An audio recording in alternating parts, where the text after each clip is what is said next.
శ్రోతలకు నా హృదయపూర్వక నమస్కారములు. మన శ్రోతలలో ఒకరు ప్రశ్నను పంపడం జరిగింది.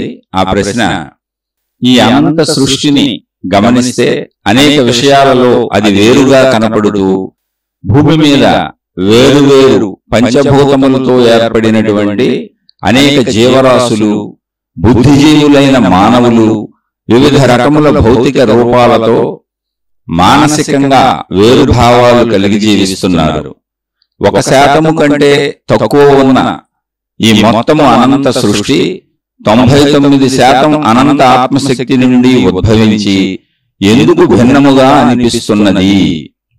భౌతిక పదార్థము, విషయాలు, మానసిక విషయాల మీదనే ఎందుకు ఎక్కువ మక్కువగా ఉన్నది? ఈ శక్తి గురించి తెలిసినా తెలియకపోయినా తాత్కాలికముగా, శాశ్వతముగా అందులోనే అన్ని లయమవుతున్నవి. అంటే అనంత ఆత్మశక్తిలోని సైన్స్ పరముగా ఈ శక్తి మీద అనేక పరిశోధనలు, సిద్ధాంతాలు ఉన్నవి. ప్రాణశక్తిలో మనసు వదిలే తరంగాలు, ప్రతిస్పందన క్రియలు, కార్యకారణ సాపేక్షత, అనంత ఆత్మశక్తి, కాస్మిక్ ఎనర్జీ వ్యాపకత గురించి చాలా సిద్ధాంతాలు ఉన్నవి. పూర్వకాలము యోగులు, ఋషులు, మునులు, మహాత్ములు ఎంతో పరిణితి చెందిన జ్ఞానముతో కూడిన గ్రంథాలను అందించారు. కానీ మనము ఎందుకు సులభముగా గ్రహించలేకున్నాము? ఒకవేళ గ్రహించినా కలుగు మార్పులు ఏమిటి? జీవన ప్రయాణములో అవి ఎలాంటి అనుభవాలను, ధర్మ ప్రక్రియలను తీసుకువస్తాయి? అంటే ఎలాంటి మార్పులు మన జీవితంలో ఇది తీసుకొస్తుంది? ఈ జ్ఞానం వివరించగలరు? ఇదంతా కూడా మననముగా ఉంటుందని అడగడం జరుగుతున్నది. అది వారు చెప్తున్నది. వీరు రెగ్యులర్ గా మన శీర్షికలు ఫాలో అవుతూ మరలా వారికి అనిపించినటువంటి భావాలని అడుగుతూ ఉంటారు. ఇక్కడ అనంత ఆత్మశక్తి అన్నా, కాస్మిక్ ఎనర్జీ అన్నా, సృష్టి అన్నా, ప్రకృతి అన్నా, విశ్వం అన్నా, మనిషి అన్నా, చెట్టు అన్నా, పుట్ట అన్నా, గొట్ట అన్నా అన్నీ ఒకటే. ముందు అసలు అది విషయం తెలుసుకోండి, అన్నీ ఒకటే, భేదము లేదు. అన్నీ ఒకటే అనేది ఎలా అర్థమవుతుంది అంటే, అది అర్థం అవటం అనే దాంట్లో స్థితులు ఉన్నాయి. స్థితి అంటే ఏంటి? ఇప్పుడు మనం ఉన్నాం, మనకేదో తినాలనిపించింది, ఒక పండు తినాలనిపించింది అనుకోండి. ఇప్పుడు పండు తినాలనిపించినప్పుడు పండు ఎలా ఉంది? పదార్థంగా ఉంది. అంటే ముందు పదార్థం ఉంది అక్కడ. మనకు తినాలనిపించినప్పుడు మనం చేసే ప్రయత్నం దేంతో ఉంది? పదార్థంతోనే తింటాం. మన శరీరం అనే పదార్థంతో తింటాం. తినేది కూడా పదార్థమే. శరీరం కూడా కనపడుతుంది, పదార్థంగా ఉంది, మాంస పదార్థంగా ఉంది శరీరం. అలాగే పండు కనపడుతుంది, పదార్థంగా ఉంది. రెండు కనపడుతున్నాయి. ఇప్పుడు పండుని తిన్నాము అంటే కొరుక్కొని నమిలి మింగి చక్కగా తిన్నాం. తిన్నప్పుడు ఏమైంది? రుచి తెలిసింది. విడిగా పదార్థం కనపడింది. కనపడినప్పుడు దానికి ఒక ఆకారం ఉంది, దానికి ఒక బరువు ఉంది, దానికి ఒక పరిమాణం, సైజు ఉంది, దానికి ఒక రంగు ఉంది, దానికి ఒక వాసన ఉంది. అది తింటున్నప్పుడు దానికి ఒక రుచి ఉంది. తినేసాం. అసలు పండు ఎందుకు తిన్నాము అంటే ఆహారం కోసం, శక్తి కోసం. శక్తి కావాలని పండు తిన్నాం, అంతే, ఏం లేదు. పండు ఎందుకు తిన్నామంటే శక్తి కోసం తిన్నాం. ఇప్పుడు శక్తి ఎక్కడ ఉంది? పండులోనే ఉంది. రంగు ఎక్కడ ఉంది? పండులోనే ఉంది. రుచి ఎక్కడ ఉంది? పండులోనే ఉంది. పదార్థం ఎక్కడ ఉంది? పదార్థమే పండు. వాసన ఎక్కడ ఉంది? పండులోనే ఉంది. వాసన ముక్కుకు తెలిసింది ఉందని, రంగు కంటికి తెలిసింది. అది పదార్థం అని స్పర్శగా పట్టుకుంటే తెలుస్తుంది. దాని బరువు తెలుస్తుంది, దాని ఆకృతి తెలుస్తుంది. దానికి ఎదపడేస్తే వచ్చే శబ్దం కూడా తెలుస్తుంది, చెవులు కనపడుతుంది శబ్దం అయితే. ఇప్పుడు శక్తి ఎలా ఉన్నది అంటే, శక్తి ఎలా ఉన్నది అన్నప్పుడు మనం ఎప్పుడూ దాన్ని బాగా భావం చేసుకోవాలి. శక్తి రంగులా లేదు, రుచిలా లేదు, అంటే దృశ్యములా లేదు, రుచిలా లేదు, వాసనలా లేదు, శబ్దములా లేదు, స్పర్శలా లేదు. ఈ 5 రకాలుగా లేదు, శక్తి ఉంది. ఈ 5 రకాలుగా లేకపోయినా శక్తి ఉన్నది. అందుకే పండు తింటున్నాం, ఆహార పదార్థాలు తింటున్నాం, మనం జీవిస్తున్నాం. ఇప్పుడు మనకు మన శరీరం కనబడుతుంది, కాళ్ళు, చేతులు, కన్ను, ముక్కు, చెవులు అన్ని కనబడుతున్నాయి. కొంచెం లోపలికి వెళ్ళిపోయి స్కానింగ్ తీసి చూస్తే, లేదా డాక్టర్లు కోసి చూస్తే వాళ్ళకి లోపల అవయవాలు కూడా కనబడతాయి. గుండె, ఊపిరితిత్తులు, పేగులు, నరాలు అన్ని కనబడతాయి. కానీ మన శరీరంలో శక్తి ఎక్కడ ఉన్నది మనకు కనబడుతుందా? అంటే అర్థం ఏంటి అంటే, ముందు తెలుసుకోండి, శక్తి లేదని కాదు, మనకు తెలిసేలా లేదు. అది అసలు విషయం. దీన్ని అవగాహన చేసుకోకపోతే మనం ఆత్మజ్ఞానం ఎన్ని వందల వేల లక్షల సార్లు చెప్పుకున్న ఆత్మజ్ఞానాన్ని పొందలేము మనం. ఇప్పుడు మనలోనే శక్తి ఉంది, మనం తినే ఆహార పదార్థాలు అన్నింటిలో శక్తి ఉంది. విశ్వమంతా శక్తి ఉంది. శక్తి విడిగా, పదార్థం విడిగా లేదు. విశ్వం విడిగా అంటే ప్రకృతి, చెట్టు, పుట్ట, చేమ, గుట్ట, నదులు, సముద్రాలు, కొండలు, గ్రహాలు, గోళాలు, నక్షత్రాలు, వీటికి భిన్నంగా శక్తి లేదు, లేదా వీటి లోపల విడిగా శక్తి లేదు. ఉన్నదంతా శక్తే. పదార్థాలే శక్తి, పండే శక్తి. అయితే పదార్థాలు ఎలా ఉన్నాయి అంటే, గ్రహాలు, గోళాలు, నక్షత్రాల నుంచి అన్ని పండులా కనపడేలా, గ్రహించగలిగేలా ఉన్నాయి. గ్రహించగలిగేవాడు ఎవరు? మనిషి. అంటే మనం దేనితో గ్రహిస్తాం? పదార్థము లాంటి మన శరీరంతో. శరీరంతో గ్రహించగలిగిన విధానాలు ఏంటి మనకి? కేవలము పంచేంద్రియాలు, శబ్ద, స్పర్శ, రూప, రస, గంధములు. రసమంటే రుచి, గంధమంటే వాసన. పైనుంచి చూసుకుంటా వచ్చామనుకోండి, కళ్ళ ద్వారా చూడగలం, ముక్కు ద్వారా వాసన చూడగలం, చెవుల ద్వారా వినగలం, నోరు ద్వారా మాట్లాడగలం, నాలుగు ద్వారా రుచి తెలుసుకోగలం, తల నుంచి కాలు వరకు చర్మం ద్వారా స్పర్శను పొందగలం. స్త్రీ పురుష శారీరక సుఖం కూడా స్పర్శానుభవం. ఇది ఓకే. ఇలా ఉన్నాటిని మనం ప్రకృతి సృష్టి అంటున్నాం అంతే. ఒక చెట్టు వీటికి దొరుకుతుంది, చూడటానికో, వినడానికో, పట్టుకోవడానికో, శబ్దస్పర్శ, రూప, రసగంధములు దొరుకుతుంది. జంతువులు దొరుకుతున్నాయి, గ్రహగోళాలు కనపడుతున్నాయి, దొరుకుతున్నాయి. మన గ్రహణ శక్తులు ఇవే. శక్తిని గ్రహించగలిగేటువంటి ఇంద్రియం లేదు మనకి, కానీ శక్తి ఉన్నది అని తెలుసు. ఎలా? అదే జ్ఞానేంద్రియము. ఉంది మనకి ఇంకో ఇంద్రియం, అది జ్ఞానేంద్రియం. అది ఎక్కడ ఉంది? అది కనపడదు. కనపడని దాన్ని, గ్రహించడానికి వీలు లేని దాన్ని గ్రహించగలిగిందే జ్ఞానం.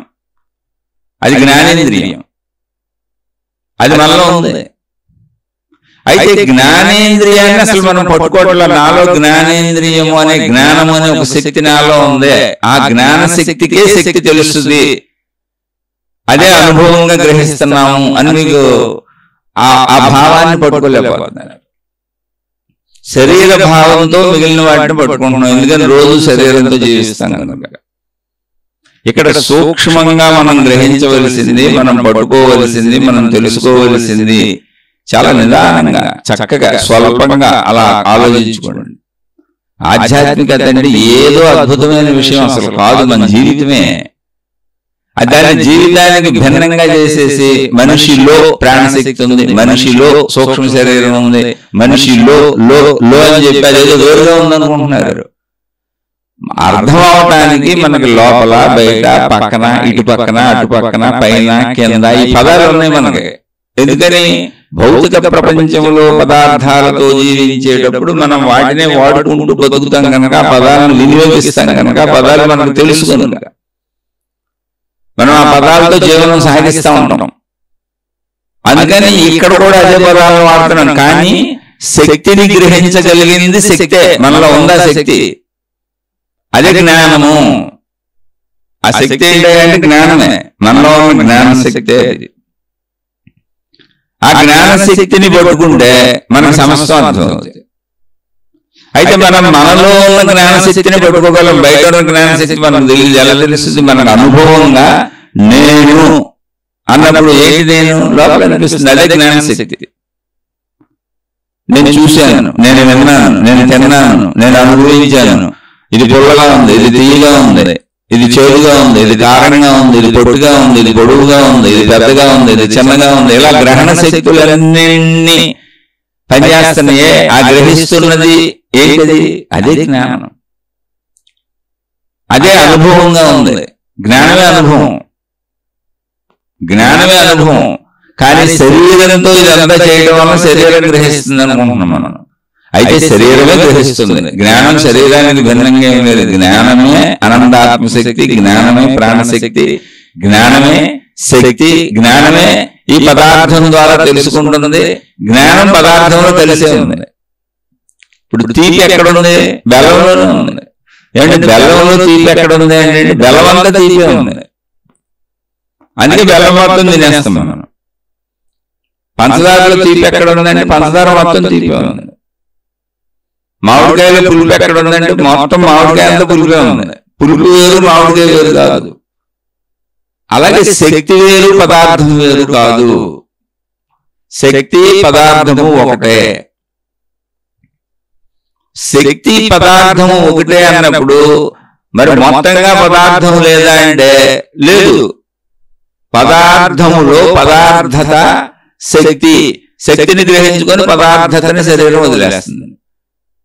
పదార్థత అనేది ఎక్కడ ఏర్పడింది? శక్తి యొక్క పరిణామ దశలు, దాని యొక్క లక్షణములు. శక్తి ఖాళీగా లేదు, కదులుతూ ఉంది. శక్తి అంటే కదలిక, చైతన్యము. అందుకని ముందు అసలు మీరు బయటికి వెళ్ళి మనం ఏదో ఆధ్యాత్మికత గ్రంథాలు చదివేద్దాం, సైన్స్ చెప్పేస్తుంది అయి కాదు. ఇక్కడ ఆధ్యాత్మిక చదువులో మనం మాట్లాడుకునేది మీ శరీరంతోనే పరిశోధన. మొత్తం మీరు మీ లోపలికి వెళ్ళిపోవాలి. అసలు ఆధ్యాత్మిక చదువు అనేది వ్యక్తిగతం. మీకు అర్థం అవ్వాలంటే మీరు మీ శరీరము, మీ మనసు, మీ బుద్ధి, మీ ఆలోచన, మీ లోపలికి వెళ్ళి మీ ప్రాణశక్తిని పోల్చుకుంటూ చెప్పే విషయాలతో అవగాహన చేసుకుంటూ లోపల చూసుకుంటూ మిమ్మల్ని మీరే చూసుకోవాలి.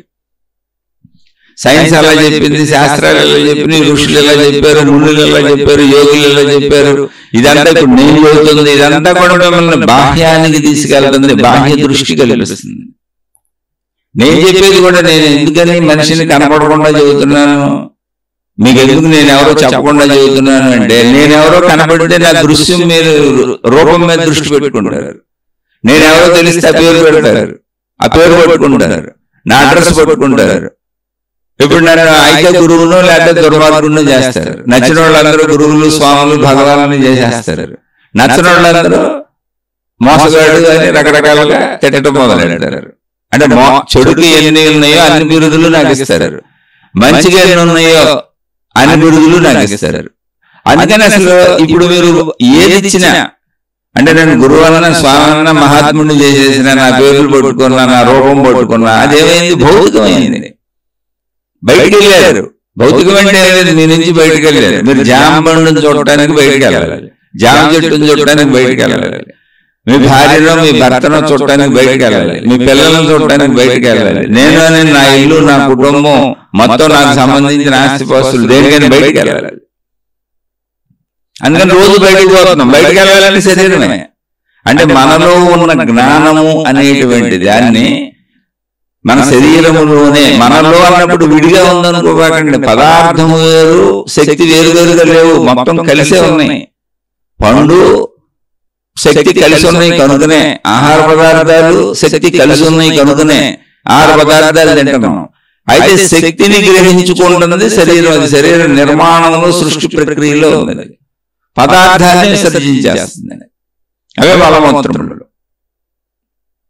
ఇవి మీరు బయట ఊహించుకుంటున్నారు. పండు బయట పండు చూస్తున్నారు, బయట కాయగూరలు చూస్తున్నారు, బయట ఆహార పదార్థాలు చూస్తున్నారు, బయట మలమూత్ర విసర్జనలు చూస్తున్నారు. అన్ని బయట బయట బయట అన్ని కరెక్ట్గానే ఉన్నాయి. కానీ మీరు బయట చూసిందంతా బయట మిమ్మల్ని బయటకు తీసిపోయింది. అది ఉదాహరణలుగా చెప్పుకుంటున్నాం, కానీ మీరు లోపల చూసుకోవాలి. లోపల శక్తి శక్తికి అందింది, అందుకే మనకు హాయిగా ఉంది, నీరసం తగ్గింది. తినకపోతే నీరసంగా ఉంటుంది. శక్తి శక్తిగా లేనప్పుడు హాయిగా ఉంటుంది. శక్తి అనేది మనలో కలిసిపోయిన భాగం, మనకు భిన్నమైన భాగం కాదు అది.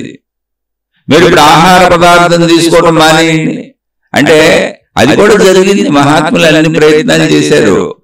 శక్తి ఒకవేళ విడిగా ఉందేమో అని అన్ని ట్రై చేశారు. ఇప్పుడు బుద్ధ భగవానుడు అహంకారం తగ్గట్లేదు. అహంకారం అంటే ఎవరైనా అనగానే ఏదో అనిపించడం, భావం ఆగకపోవడం, మనలో లోపల భావాలు ఆగకపోవడం, ఇదంతా జరుగుతుందిగా. పాపం ఇంట్లోంచి వచ్చారు ఆయన, అప్పటికే బుద్ధత్వం జ్ఞానోదయం అవ్వలేదంటే, ఆత్మసాక్షాత్కారం అవ్వలేదు ఆయనకి, అంటే జ్ఞానం తెలియలేదు. జ్ఞానోదయం అంటే ఏంటి? జ్ఞానం అర్థం అవడం, ఆ శక్తి తెలియటం అంటే ఏం లేదు, అది నాలోనే ఉంది.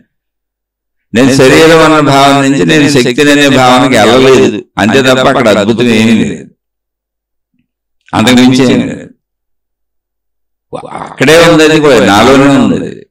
అది గొప్పగా పొందేది కాదు, అదేదో పెద్ద అద్భుతమైన ఆవిష్కరణ కాదు, అది నేనే. దానికి అసలు పెద్ద విలువ ఇవ్వకండి ముందు.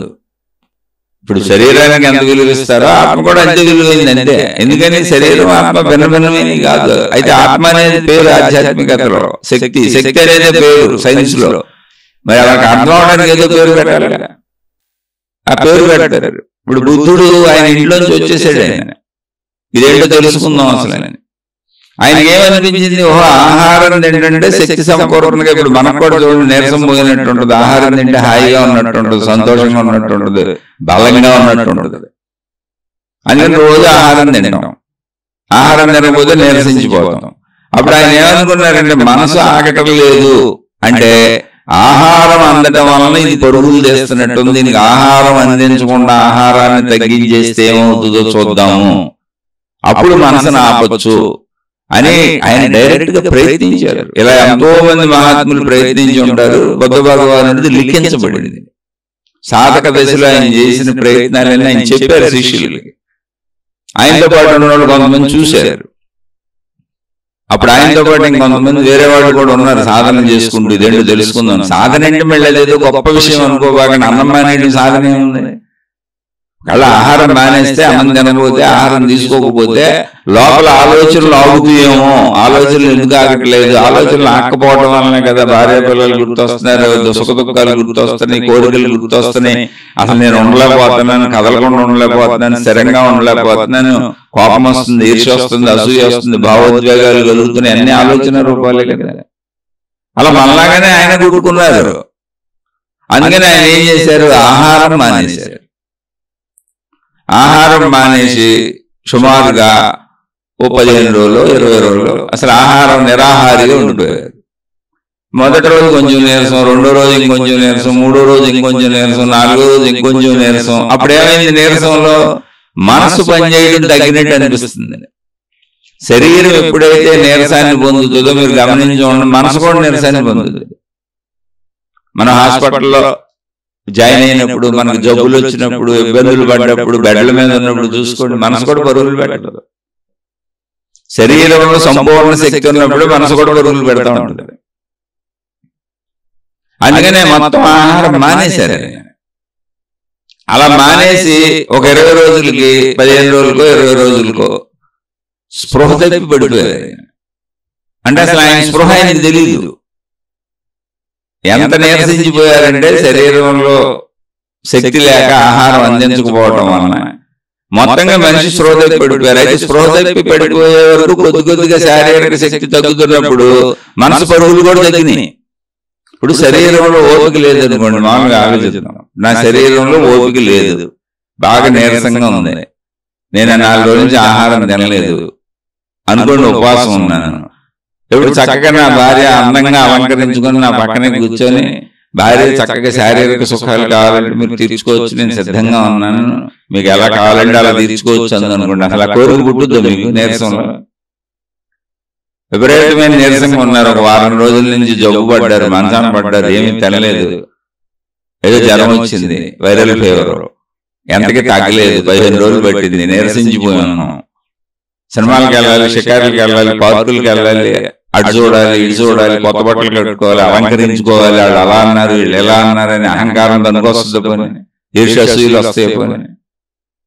ఇవన్నీ శక్తి ఉన్నప్పుడు వస్తాయి, నువ్వు నీరసించిపోయినప్పుడు రావు. మరి లింక్ ఏంటి? శక్తి లింక్ ఏంటి? మనం ఇస్తున్న ఆహార పదార్థాల వలన శరీరం బలంగా ఉన్నప్పుడు మనసు కూడా బలంగా పనిచేస్తుంది. మనసు కూడా బలంగా పనిచేస్తుంది. ఆహార పదార్థాలలో శక్తి ఎక్కడి నుంచి వచ్చింది? పంచభూతాల నుంచి వచ్చింది. ఓకే, మరి పంచభూతాల్లోకి ఎక్కడి నుంచి వచ్చి ఉంటది? అని ఆలోచన చేశారు. అన్నప్పుడు దానికి ఆధారంగా పంచభూతాలలో కనపడని సూక్ష్మ దశలో మొట్టమొదటి శక్తి ఉంది. అది వ్యక్తీకరించబడుతున్నప్పుడు, అంటే గాలిగా స్పర్శగా మారినప్పుడు, తేజస్సుగా వెలుగుగా మారినప్పుడు, వేడిగా మారినప్పుడు, ద్రవంగా నీరుగా వచ్చినప్పుడు, ఘనాన్ని పొంది ఘనత్వాన్ని పొంది భూమిగా ఉన్నప్పుడు, అది శక్తి యొక్క లక్షణములు. అది అలా అవ్వగలదు, దాని సామర్థ్యం అది, దాని స్థితులు అవి. మళ్ళీ భూమి ఏమైపోగలదు? ద్రవం అయిపోగలదు. ఘనత్వం ఏమైపోగలదంటే భూమి లాంటి కొండలు గొట్టలు నదులు లాంటి ఘనత్వంగా తయారవగలదు.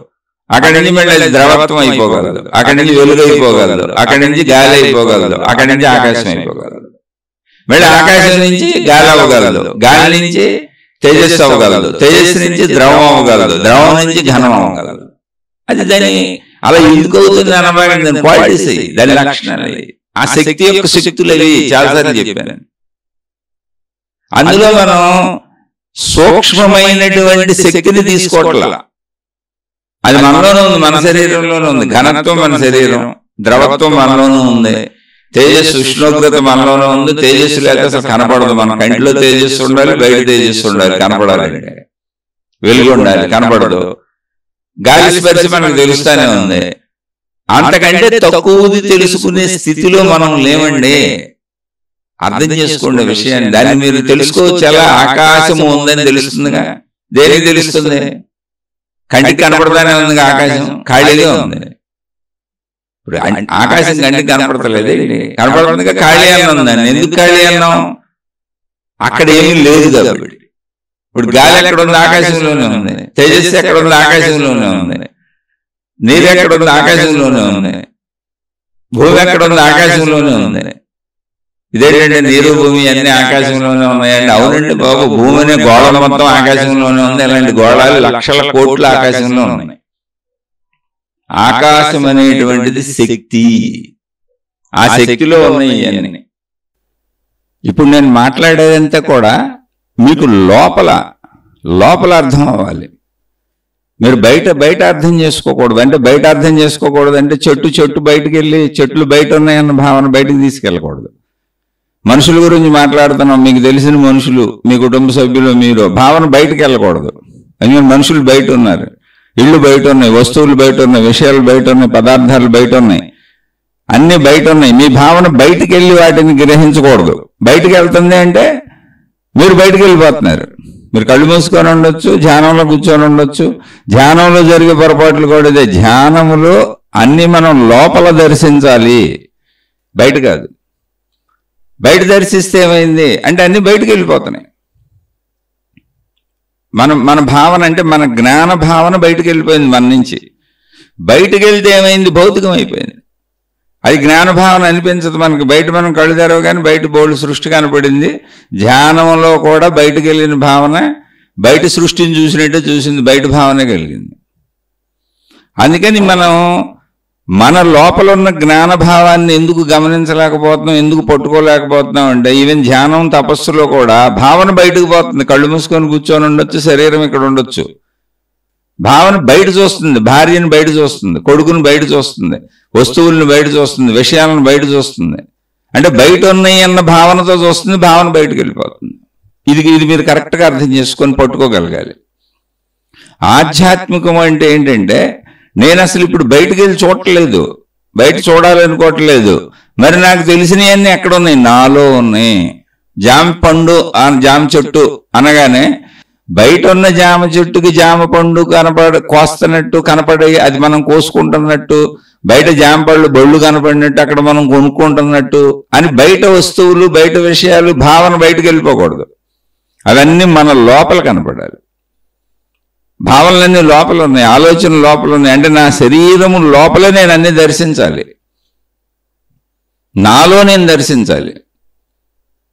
నాలో నేను దర్శించినప్పుడు అది జ్ఞాన దర్శనం. ఒకవేళ నేను కళ్ళు మూసి కూర్చున్నా, ధ్యానంలో కూర్చున్నా, తపస్సులో కూర్చున్నా, అదే విషయాన్ని బయటకెళ్ళి భావనగా బయట కనపడుతున్నప్పుడు, అంటే నాకు భిన్నంగా నాకు బయట ఉంది అనే భావనతో అది అనిపిస్తున్నప్పుడు, దాన్ని దర్శిస్తున్నప్పుడు, అది కనపడుతున్నప్పుడు అది భౌతికమే. అందుకే వేదాలు ఉన్నటువంటి రచించినటువంటి వేదాలను నిక్షిప్తం చేసినటువంటి మహాత్ములు వాటిని దర్శనములు అని పిలిచారు. అంటే మేము మా అంతరంగంలో దర్శించాం. దర్శనములు అంటే అర్థం ఏంటి? దర్శనము అంటే అర్థం ఏంటి అంటే కంటితో చూసేది కాదు, నా లోపల నాకు తెలుస్తున్నది, నా లోపల దర్శనమైంది అంటే నాకు తెలుస్తున్నది, నాకు అనిపిస్తున్నది, నేను అనుకుంటున్నాను. అదే జ్ఞానము, అదే శక్తి. లోపల ఏ శక్తి లేకపోతే, ఏ జ్ఞానం లేకపోతే నాకు ఎలా తెలుస్తుంది? ఇప్పుడు ఒక సైంటిస్ట్ పరిశోధనలు చేస్తున్నాడు, కళ్ళు తెరిసే ఉన్నాడు, కదులుతున్నాడు, తిరుగుతున్నాడు, అయి కలుపుతున్నాడు, ఈ కలుపుతున్నాడు, ఏదో చేయాలనుకుంటున్నాడు, ఏదో ఆలోచిస్తున్నాడు, ఏదో ఊహిస్తున్నాడు. కానీ కళ్ళు తెరిచే ఉన్నాడు, శరీరం కదులుతుంది, పదార్థాలు కలుపుతున్నాడు, అన్ని భౌతిక విషయాలు సాగుతున్నట్టే కనబడుతుంది. కానీ అంతరంగంలో మథన జరుగుతుంది అతనికి. ఎలా కలపాలి, ఏం చేయాలి, ఇంకేదో ఉందని బుర్రలో లోపల కొట్టుకుంటున్నాడు జ్ఞానశక్తిలో. అందుకని అతను ఋషే. కానీ చూస్తుంటే సైంటిస్ట్ ఎలా కనబడుతున్నాడు? బాహ్య పదార్థాలు కలుపుతున్నట్టు కనబడుతున్నాడు. కానీ బాహ్యంలో అతనికి తెలియని పని అది. కొత్తగా కనుక్కునే ఏదైనా కూడా, కొత్త ఆవిష్కరణ ఏదైనా సరే, ఎవరైనా సరే, విద్యార్థులు మొదలుకొని ఎవరైనా సరే, సైంటిస్టులు మొదలుకొని ఏ పదార్థాలైనా, మనం భౌతికంగా ఉపయోగించుకునే పదార్థాలైనా సరే, మందులైనా సరే, వస్తువులైనా సరే, విషయాలైనా సరే, కొత్తగా కనుక్కుంటున్నారు. పాతవి కాదు, తెలిసినవి చేయటం కాదు, తెలిసినవి టీ మళ్ళీ పెట్టడం కాదు, తెలిసిన కూర మళ్ళీ వండటం కాదు, వండిన అన్నం మళ్ళీ వండటం కాదు, చేసిన పనులు మళ్ళీ చేయటం కాదు, తెలిసిన పనులు మళ్ళీ చేయటం కాదు.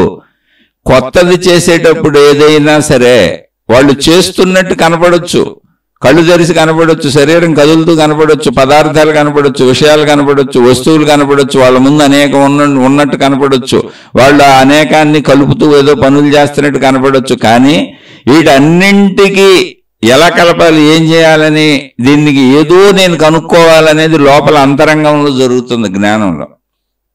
ఇంకా ఏదో ఉందని దానికి బాహ్యంలో వస్తువులను కదుపుకుంటూ వెళ్తున్నాడు. సైన్స్ చేసే పని అదే.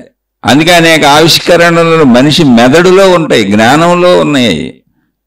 జ్ఞానంలోంచి భౌతికంలోకి తెచ్చాడు. జ్ఞానంలోంచి భౌతికంలో జరిగింది ఆవిష్కరణ. కానీ ఆవిష్కరణ ముందు ఎక్కడ జరిగింది? ఆ వ్యక్తిలో, జ్ఞానంలో జరిగింది. కాబట్టి అతను తపస్సు చేశాడు. కానీ అతను తిరుగుతున్నట్టు కనపడతాడు, కళ్ళు తెరిచి తిరుగుతున్నట్టు కనపడతాడు, పనులు చేస్తున్నట్టు కనపడతాడు, అనేక వస్తువులు, విషయాలు, అనేక రకాల యంత్ర పరికరాలు ఉపయోగిస్తున్నట్టు కనపడతాడు, సైంటిస్టులు కానీ, ల్యాబుల్లో కానీ, ఎక్కడైనా. అయితే తెలిసిందే చేసేవాళ్ళు ఎవరో జ్ఞానాన్ని వాడతారు, తెలిసిన జ్ఞానమే. కాబట్టి అది యాంత్రీకరణ. అంటే ఒక యంత్రం పనిచేసినట్టుగా, ఆల్రెడీ డిజైన్ చేయబడిన విధానంలో యంత్రం ఎలా పనిచేస్తుందో అంతకంటే కొత్తగా ఇంకా అదేమీ ఎలా పనిచేయదో, దానికి విచక్షణా శక్తి యంత్రానికి ఎలా ఉండదో, తెలిసినవన్నీ చేసేవాళ్ళు అందరూ యాంత్రికంగా చేసేవాళ్ళే. ఇప్పుడు ఒక వంట వండటం వచ్చేసింది నాకు, ఎన్ని వేల సార్లు వండినా అది యాంత్రికమే. అక్కడ జ్ఞానశక్తిని నేను తెలిసిందే చేసింది యాంత్రికం. అంటే ఆల్రెడీ డిజైన్డ్ యంత్రం పనిచేసినట్టు పనిచేస్తున్నాను నేను. కానీ కొత్త ఆవిష్కరణలు చేసే వాళ్ళందరూ ఋషులే, మునులే, తపస్సంపన్నులే. ఎందుకంటే అది జ్ఞానశక్తిలో అంతరంగంలో జరుగుతుంది. కానీ వాళ్ళు ధ్యాన ఫోజులోనూ తపస్సు ఫోజులోనూ కూర్చోలేదు. ఎందుకని? వాళ్ళు చేస్తున్నవన్నీ భౌతిక ఆవిష్కరణలు. భౌతికంలో మందులు కనుక్కుంటున్నారు, భౌతికంలో వస్తువులు కనుక్కుంటున్నారు, భౌతికంలో విషయాలు కనుక్కుంటున్నారు, భౌతిక ప్రపంచంలో మానవాళికి అవసరమైన అనేకం కనుక్కుంటున్నారు. విశ్వ రహస్యాలు ఏంటనేది భౌతికంలో పదార్థాలతో కనుక్కుంటున్నారు. కానీ కనుక్కోవటం అనేది ఎక్కడ జరుగుతుంది? ఇంతకుముందు నాకు అది తెలియని దాన్ని ఇప్పుడు నేను కనుక్కోవాలంటే ఎక్కడ ఉండాలి? నేను నా లోపల జ్ఞానంలో ఉండాలి. నా లోపల జ్ఞానంలో నా మేధాశక్తితో నేను నిరంతరం ఆలోచిస్తూ ఉండాలి. ఆలోచిస్తే ఇంకేం చేయాలి, ఇలా చేశాను, అలా చేయాలి, ఇది కాదు, అది కాదు అని మొత్తం ఆవిష్కరణకు సంబంధించిన అన్వేషణ, పరిశోధన, విచారణ, దాని గురించిన తర్క వితర్కములు అన్ని లోపల నా జ్ఞానంలోనే జరుగుతాయి. అయితే అది భౌతికమైన విషయాల మీద ఉపయోగిస్తున్నారు కనుక భౌతిక ఆవిష్కరణలు అనేకం వచ్చినాయి మనకి, వస్తువులు, విషయాలు, అనేక పదార్థాలు. అది ప్రపంచంలో మనం వాటిని అనుభవించుకుంటూ జీవిస్తున్నాం. అదే విషయం అలాగే సేమ్ ఆధ్యాత్మికత మనలో జరగాలి. ఇప్పుడు నా భార్య అంటే నా భార్య అన్న భావన నా లోపల ఉండాలి, నా లోపల దర్శనం. అంతే తప్ప నా భార్య మా ఇంట్లోనే అదిగా పక్క గదిలో ఉంటుంది, ఇటు తిరుగుతూ ఉంటుంది, వంటింట్లో ఉంటుంది అని నా నుంచి భావం బయటికి వెళ్ళిపోయి నా శరీరం నుంచి అవన్నీ చూస్తుంది అనుకోండి. నేను ఇప్పుడు బయటికి వెళ్ళి తిరుగుతున్నా, శరీరం ధ్యాన ముద్రలో కూర్చుంది, శరీరం తపోముద్రలో కూర్చుంది, శరీరం కళ్ళు మూసుకు కూర్చుంది, శరీరం పని చేయకుండా కూర్చుంది.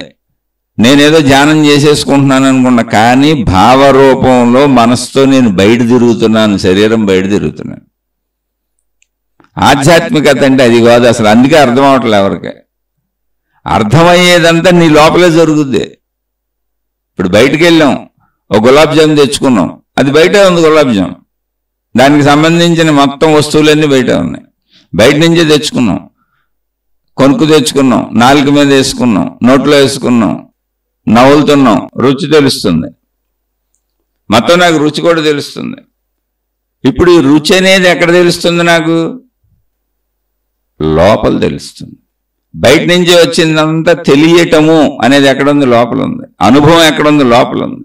అర్థమైంది ఎక్కడుంది? లోపల ఉంది. గ్రహించింది ఎక్కడుంది? లోపల ఉంది. ఇప్పుడు నేను బయటకు వెళ్ళా, నాకు గులాబ్ జామ్ తెలుసు, గులాబ్ జామ్ ఎలా ఉంటుంది అనేది ఎక్కడుంది? లోపల ఉంది. దాని రంగు ఎలా ఉంటుంది, దాని రుచి ఎలా ఉంటుంది, దాని వాసన ఎలా ఉంటుంది, దాని సైజు ఎలా ఉంటుంది, దాని ఆకృతి ఎలా ఉంటుంది, ఇవన్నీ ఎక్కడ ఉన్నాయి? నా లోపల ఉన్నాయి.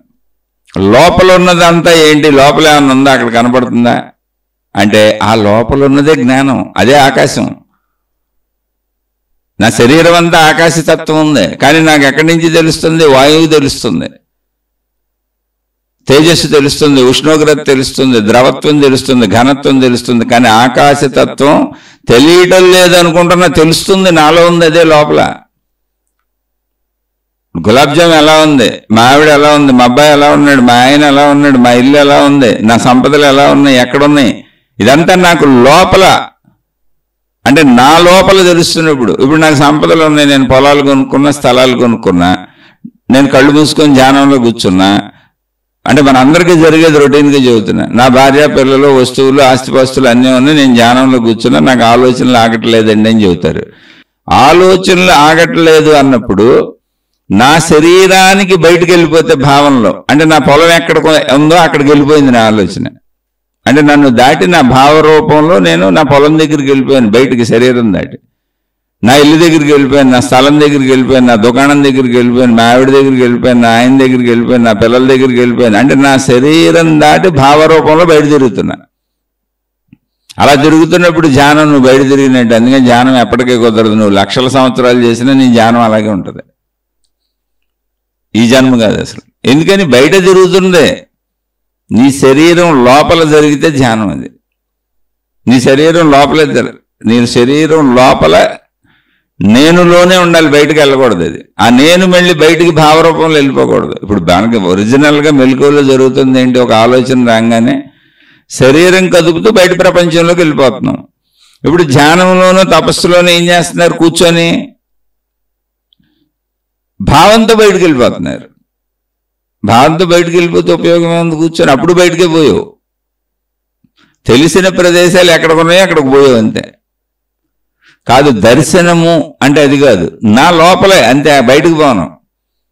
నా లోపలే కనపడాలి, నా లోపలే అర్థం అవ్వాలి. ఇప్పుడు నా భార్య ఎక్కడుంది? నా లోపల ఉంది. నా భర్త ఎక్కడ ఉన్నాడు? నా లోపల ఉన్నాడు. నాకు సంబంధించిన ఎన్ని ఎక్కడ ఉన్నాయి? నా లోపలే ఉన్నాయి. అంటే నా లోపల అన్నప్పుడు నా పరిధిని దాటి నేను బయటకు వెళ్ళటం లేదు, ప్రదేశంలోకి వెళ్ళటం లేదు, నాలోనే ఎత్తుక్కుంటున్నాడు. మొత్తం నాలోనే ఎత్తుక్కోవాలి, నా లోపలే ఉండాలి, నా లోపలే దర్శనం అవ్వాలి. అప్పుడు అది దర్శనము, జ్ఞాన దర్శనం. అది ఆకాశ స్థితి. మీరు బయటకు వెళ్ళినప్పుడు మీకు ఏమనిపిస్తుంది? సహజంగా బయట చూసాం, బయటకు వెళ్ళాం. సినిమా హాల్ పలానా చోట ఉంది, మనసు అక్కడికి వెళ్ళిపోయింది. దారిలో రోడ్లన్నీ కూడా చూసింది మనసు. చూసినన్నింటినీ తలుచుకుంటూ భావరూపంలో మనసు శరీరాన్ని దాటి బయటకు వెళ్ళి తిరిగింది. శరీరాన్ని దాటి బయటకు వెళ్ళి తిరిగినప్పుడు నాకు బయట తిరిగాను నేను కాదు, నా లోపల తిరగాలి. నా లోపల తిరిగితే ధ్యానం, నా ధ్యాస నా లోపలే తిరిగితే దర్శనం. నా ధ్యాస నా లోపలే తిరిగితే నా ఆకాశ స్థితిలో, నా జ్ఞానంలో, నా శక్తిలో నేనున్నాను. ముందు మీరు ఇది కనిపెట్టగలిగితే, దీన్ని పట్టుకోగలిగితే మీ ధ్యానం అద్భుతమే. ఇప్పుడు మీ ధ్యాసలో మీ లోపలే మీ వస్తువులు మీకు గుర్తురానే ఉండి ఏం పర్లేదు, వస్తాయి. మీ శరీరం దాటి బయటకు వెళ్ళకండి. శరీరం దాటి బయటకు వెళ్తే భౌతికమే, మీరు భౌతికంలో తిరిగినట్టే. అసలు ముందు ఎలా చేయాలో తెలుసుకోండి. నీ శరీరము దాటి బాహ్య ప్రదేశములు అంటే ఇప్పుడు మా ఇల్లు అనగానే నాకు బయట భిన్నంగా 4 రూములు ఉన్నాయి, 5 రూములు ఉన్నాయి. నేను 5 రూముల్లోనూ భావరూపంలో తిరుగుతున్నాను, నాకు తెలుసు కాబట్టి ధ్యానంలో కూర్చొని. ఇప్పుడు మా ఆవిడ వంటింట్లో ఉంటుంది, వాళ్ళు అక్కడ ఉంటారు, వీళ్ళు ఎక్కడ ఉంటారు, ఆ వస్తువు ఎక్కడ ఉంటుంది, అది అక్కడ ఉంటుంది. అంటే ఏంటి, భావంలో నేను బయటకు వెళ్ళి ఇల్లంతా తిరిగా, భావంలో నేను బయటకు వెళ్ళి ఊరంతా తిరిగా, భావంలో నేను బయటకు వెళ్ళి నాకు తెలిసిన అన్ని చోట్ల తిరిగా, భావంలో నేను బయటకు పోతున్నా. అప్పుడే ధ్యానం కాదు, నువ్వు బయటకే పోయావు. శరీరంతో ఎలా పోయావో భావంతో అలా పోయావు అంతే. అది కరెక్ట్ కాదు, అది కరెక్ట్ ధ్యానం కాదు, అది కరెక్ట్ తపస్సు కాదు. నేను బయట నుంచి గ్రహించిందంతా మనసుగా నా లోపల ఉంది కాబట్టి ఇప్పుడు నేను నా లోపల నేను తిరుగుతా, నా లోపలే తిరుగుతా. ఎక్కడ తిరుగుతా? నా జ్ఞానంలో. అదే ఆకాశతత్వము, నాలో ఉన్న ఆకాశతత్వం. అది నాలో ఆకాశతత్వం ఉంది, వాయుతత్వం ఉంది, తేజోతత్వం ఉంది, ద్రవతత్వం ఉంది, ఘనతత్వం ఉంది, భూతత్వం ఉంది. భూతత్వం శరీరం, మాంసము, ఎముకలు. ద్రవతత్వం రక్తం, ఉష్ణోగ్రత, తేజోస్థితి ఆల్రెడీ నాలో ఉంది, అది తేజోతత్వం. వాయుతత్వం పీల్చుకుంటున్నా వదులుతున్నా వాయువు లేకపోతే అసలు శరీరం లోపల కదలదు, బయట కదలదు. మరి ఆకాశతత్వం అనిపించుటయే ఆకాశతత్వం. నేను అనిపిస్తుంది లోపల ఆకాశతత్వం, నా వాళ్ళు అనిపిస్తుంది లోపల ఆకాశతత్వం. వాళ్ళు ఎవరో లేరు, నేను కళ్ళు తెరవలు, అసలు చూడలే నేను. కానీ లోపల పుడుతున్న సమస్త భావములు ఆకాశతత్వం. అంటే నా మనసు ఎక్కడుంది? ఆకాశతత్వంలో ఉంది. కాబట్టి మీరు ఇప్పుడు ధ్యానం ఎక్కడ చేయాలి? ఆకాశతత్వంలో మీ లోపల చేయాలి. అదే జ్ఞానం, అదే సత్యం, అదే అనంతం, అదే శక్తి, అదే శక్తి. అందుకని ముందు అసలు బేస్ ధ్యానం అంటే ఏంటి అంటే, నేను నా లోపల నుంచి బయటకు వెళ్ళకూడదు, ప్రదేశాల్లో తిరగకూడదు, నాలోనే తిరగాలి. నాలో తిరిగి నాలో నాకు అనుభవం అవుతుంటే దర్శనము, అదే దర్శనం, అది జ్ఞాన దర్శనం. ఆ జ్ఞానంలో ఉన్న ఇప్పుడు నేను ఆ జ్ఞానమే ఆకాశం, ఆ జ్ఞానమే ఆత్మశక్తి. అందుకే ఆకాశం ఎందుకు అనుభవం అవటం లేదు నాకు లేదనుకుంటున్నానంటే, నీలో ఉన్న ఆకాశతత్వంలో నువ్వు కూర్చో. ధ్యానం అంటే అది, నీలో ఉన్న ఆకాశతత్వంలో నువ్వు కూర్చోవటం ధ్యానం. అందుకని నీకు భిన్నంగా బయటకు ఆలోచన పోయింది అనుకోండి, నువ్వు బయట తిరుగుతున్నట్టే. నీ లోపలే తిరగాలి, నీ తత్వంలోనే తిరగాలి, నీ ఆకాశతత్వంలోనే తిరగాలి, నీ జ్ఞానతత్వంలోనే తిరగాలి, నీ ఎరుకలోనే తిరగాలి, నీ స్పృహలోనే తిరగాలి, నీ పరిమితిలోనే తిరగాలి. నీలో నువ్వు తిరగాలి, నీలో నువ్వు తిరగాలి. నాలో నేను తిరుగుతున్నానా, నాకు బయట నేను తిరుగుతున్నానా నీకు ఎలా తెలుస్తుంది అంటే, నువ్వు ఎప్పుడైతే భావన శరీరం దాటి బయటకు వెళ్ళి నీకు మామూలు ఇళ్ళు, మామూలు రోడ్లు, మామూలు ప్రదేశాలు అలా బయటకు వెళ్ళినట్టు గుర్తొస్తుందో, అప్పుడు నేను ఎక్కడ ఉన్నట్టు? బయట ఉన్నట్టు. బయట అంటే ఏంటి? కళ్ళు మూసుకొని ఉండొచ్చు, కూర్చొని ఉండొచ్చు, నేను ధ్యానంలో ఉండొచ్చు, తపస్సులో ఉండొచ్చు, కానీ నాకు బయట నేను ఉన్నాను. నాకు బయట అంటే నేను అనే భావనకి బయట తిరుగుతున్నాను. చాలామంది మళ్ళీ మళ్ళీ చెబుతున్నా, మీరు ధ్యానాలు చేస్తున్నా, మీరు ఏదైనా సాధనగా కళ్ళు మూసుకొని కూర్చొని ఏం చేస్తున్నా, దాన్ని ధ్యానం అన్నారు. ధ్యానాలు అనేక పద్ధతులు చెప్పారు. మీరు విచారణ మార్గం అను ఇంకోటో మీ లోపల మిమ్మల్ని చూసుకుంటూ మీరు ధ్యాన ముద్రలో ఏదో ఒక ఆసనంలో కూర్చొని ఉన్నప్పుడు ధ్యానం అనండి, తపస్సు అనండి. తపస్సు అనే పదం ఇప్పుడు వాడుకలో లేదు, ధ్యానం. ఆ సాధన చేస్తున్నప్పుడు మీరు నేను కళ్ళు మూసు కూర్చున్నాను, ఆసనంలో కూర్చున్నానని అనుకోవచ్చు. మీ ఆలోచన మీ నుంచి బయట తిరుగుతుంటే, మీ భావం మీ నుంచి బయట తిరుగుతుంటే మీరు బయట తిరుగుతున్నట్టే. ఈ సూక్ష్మత అర్థం అవ్వాలి. మీలోనే మీరు ఉండాలి, మీలోనే మీకు అన్నీ కనిపించాలి. అదేంటి? అన్నీ ఏదైనా సరే భావాలు వస్తున్నాయి, నా భార్య, నా భర్త, నా పిల్లలు, ఇందాక చెప్పిందే. కానీ మళ్ళీ మళ్ళీ ఎందుకు చదువుతున్నానంటే, ఇది అద్భుతమైన ఆత్మజ్ఞానం చదువు సార్. తల్లి, మీ లోపల మీరు ఉండటం నేర్చుకోండి. ఎన్ని భావాలైన దానే ఉండి, ఎన్ని ఆలోచనలైన దానే ఉండి, చెడ్డమైన ఉండి, మంచివైన ఉండి, ఏదైనా ఉండండి, ముందు మీ లోపల నుంచి మీరు బయటకు వెళ్ళకండి. అవన్నీ మీ లోపలే మీలో కదలనే ఉన్నాయి. మీ లోపల మీరు కూర్చోవటం నేర్చుకోండి, అది ధ్యానం అంటే. మీ లోపల మీరు కూర్చోవటం నేర్చుకోవటమే తపస్సు. మీ లోపలే మీరు ఉండండి. నేనన్న భావంలోనే ఇవన్నీ జరగాలి. ఈ నేనన్న భావం బయటికి వెళ్ళిపోకూడదు, బజార్లు తిరగకూడదు, రోడ్లు తిరగకూడదు, మనం చూసిన ప్రదేశాలన్నిటికి వెళ్ళిపోకూడదు, మనం చూసిన పుణ్యక్షేత్రాలకు వెళ్ళిపోకూడదు, మనం చూసిన వాళ్ళు ఎవరు ఎక్కడ ఉన్నారో అక్కడికి ఈ భావం పరిగెత్తకూడదు. భావం అసలు ఎక్కడికి పరిగెత్తకూడదు. భావంలో ఇవన్నీ పరుగులు తీయాలి. ఎందుకని భావంలో ఇవన్నీ ఉన్నాయి. జ్ఞాపకాలన్నీ నాలో ఉన్నాయి, నా భావంలో ఉన్నాయి, నా ఆలోచనల్లో ఉన్నాయి, నాలో ఉన్నాయి, నేనులో ఉన్నాయి. కాబట్టి మీరు నేనులో ఉండండి. మీరు నేనులో ఉండి ఆ నేనుకు సంబంధించిన ఎన్ని ఆలోచనలు వస్తున్నాయి, ఏం ప్రాబ్లం లేదు. ఆ నేనులోనే ఉండి చూడండి, అసలు ప్రాబ్లం లేదు. దీనికి మీకు ఒక ఉదాహరణ కృష్ణ భగవానుడు చెప్పింది చెబుతాను. భగవద్గీతలో కృష్ణ భగవానుడు భగవద్గీతను అర్జునుడికి బోధిస్తూ ఉన్నప్పుడు సమస్తము నాలోనే ఉన్నాయని చెబుతారు ఆయన. కానీ ఆయన శరీరంతోనే ఉన్నారు, మనలాగానే ఉన్నారు. ఆయన శరీరానికి ఒక పరిమితి ఉంది, రూపం కనపడుతుంది. అక్కడ మాట్లాడుతున్నది కృష్ణ భగవానుడు, కృష్ణుడు అని చెప్పబడుతున్నటువంటి రూపధారి, శరీరం ధరించినటువంటి రూపధారి. కానీ మొత్తం సృష్టి అంతా నాలోనే ఉద్భవించి నాలోనే లయిస్తున్నది అని చెబుతున్నారు ఆయన. ఎలా? నా నేనులో, నా నేననే జ్ఞానంలో, నా ప్రాణశక్తిలో, నా ఆత్మశక్తిలో, నా నేనులోనే. అంటే ఇప్పుడు సృష్టికి వ్యాప్త భావన ఎలా ఉన్నది అంటే ఆకాశతత్వం ఎలా భావించుకుంటున్నది అంటే ఇప్పుడు మనం మన నేనులో ఉండి, అంటే నా నేనులోనే నా భావాలన్నీ ఉన్నాయి, నా నేనులోనే నా జ్ఞాపకాలన్నీ ఉన్నాయి, నా నేనులోనే నా ఆలోచనలు అన్నీ ఉన్నాయి. అంతే తప్ప నా భావం ఇప్పుడు బజార్ మార్కెట్కి నేను వెళ్ళొచ్చిన షాప్కి వెళ్ళిపోవట్లా. అలా వెళ్ళిపోతే నాకు షాపు గుర్తు వస్తుంది, రోడ్డు గుర్తు వస్తుంది, నేను బయటకు వెళ్ళినట్టు అనిపిస్తుంది. జాగ్రత్త చూడండి, మళ్ళీ చెబుతున్నా, చిన్న విశేషం ఉంది ఇక్కడ. అంతే, నేను ధ్యానంలో కూర్చున్నా, సాధన చేస్తున్నానని కూర్చున్నా, కళ్ళు మూసుకు కూర్చున్నా, ఏ ఆసనంలో కూర్చున్నా, నా ఆలోచన నన్ను దాటి ఆ ప్రదేశాలకి, ఆ విషయాలకి, ఆ మనుషుల దగ్గరికి వెళుతుంటే, నా నేనులోంచి భావం బయటకు వెళ్తుంటే నేను బయట తిరుగుతున్నట్టే. అది సాధన కాదు. చాలా మంది సూక్ష్మ శరీర యానాలు, మనసుతో తిరిగి వచ్చాం, మనసు వేసుకు తిరిగి వచ్చాం, మనసు వేసుకొని అన్ని లోకాలు తిరిగి వచ్చాం, ఇది అంతా మనోకల్పన, బయటకు పోతున్నావు, భౌతికమే, మొత్తం భౌతికమే. అదే మనసు చేసే గారడి. గారడి అంటే దాని లక్షణం, అది గారడి ఏం కాదు, అది అలా పెట్టబడింది. ఇప్పుడు బయటకు తీసుకెళ్ళకపోతే భౌతిక ప్రపంచంలో ఎలా బతుకుతాం మనం? ఇప్పుడు మనసు శరీరాన్ని పట్టుకొని బయటకు వెళ్ళకపోతే కన్ను ఎలా చూస్తుంది? ఇప్పుడు కన్ను బయటికి చూస్తుంది, కన్ను బయటకు చూస్తున్నప్పుడు మనసు అనేటువంటి ఏకాగ్రత లేదా జ్ఞానం అనేటువంటి శక్తి ఆ కన్ను దగ్గర లేదు, గ్రహించట్లేదు అనుకోండి, కన్ను చూసి ఉపయోగం దానికి ఏం తెలియదు. అలాగే చెవి బయట శబ్దాలు వింటుంది, మనసో జ్ఞానమో మనం అనేటువంటి ఆ శక్తి ఏదో, ఆ జ్ఞానశక్తో, గ్రహణ శక్తో, ప్రాణశక్తో, మనసో, ఆత్మో ఏదైనానండి మీరు, అది చెవు దగ్గర ఉండి దాన్ని గ్రహించకపోతే బయట విషయం మీకు ఎలా తెలుస్తుంది? తెలీదుగా. అందుకే నిద్రపోతున్నప్పుడు మనకేం తెలియదు. ఎందుకని? గ్రహణ శక్తులన్నీ ఆగిపోయినాయి, శరీరాన్ని తాకట్లా. మనం నిద్రపోతున్నప్పుడు కూడా బయట ప్రపంచం ఉంది, బయట దృశ్యాలు ఉన్నాయి, బయట శబ్దాలు ఉన్నాయి, బయట స్పర్శలు ఉన్నాయి, బయట రుచులు ఉన్నాయి, అన్నీ ఉన్నాయి. అసలు మన పక్కనే, మన ఇంట్లో మనం కొంచెం పెద్దవాళ్ళం అయితే మన భార్య పిల్లలు పక్కనే పడుకొని ఉన్నారు, మన భర్త పిల్లలు పక్కనే పడుకొని ఉన్నారు. ఆ చేసుకోలేదు. ఎందుకని? గ్రహణ శక్తులు గ్రహించట్లా.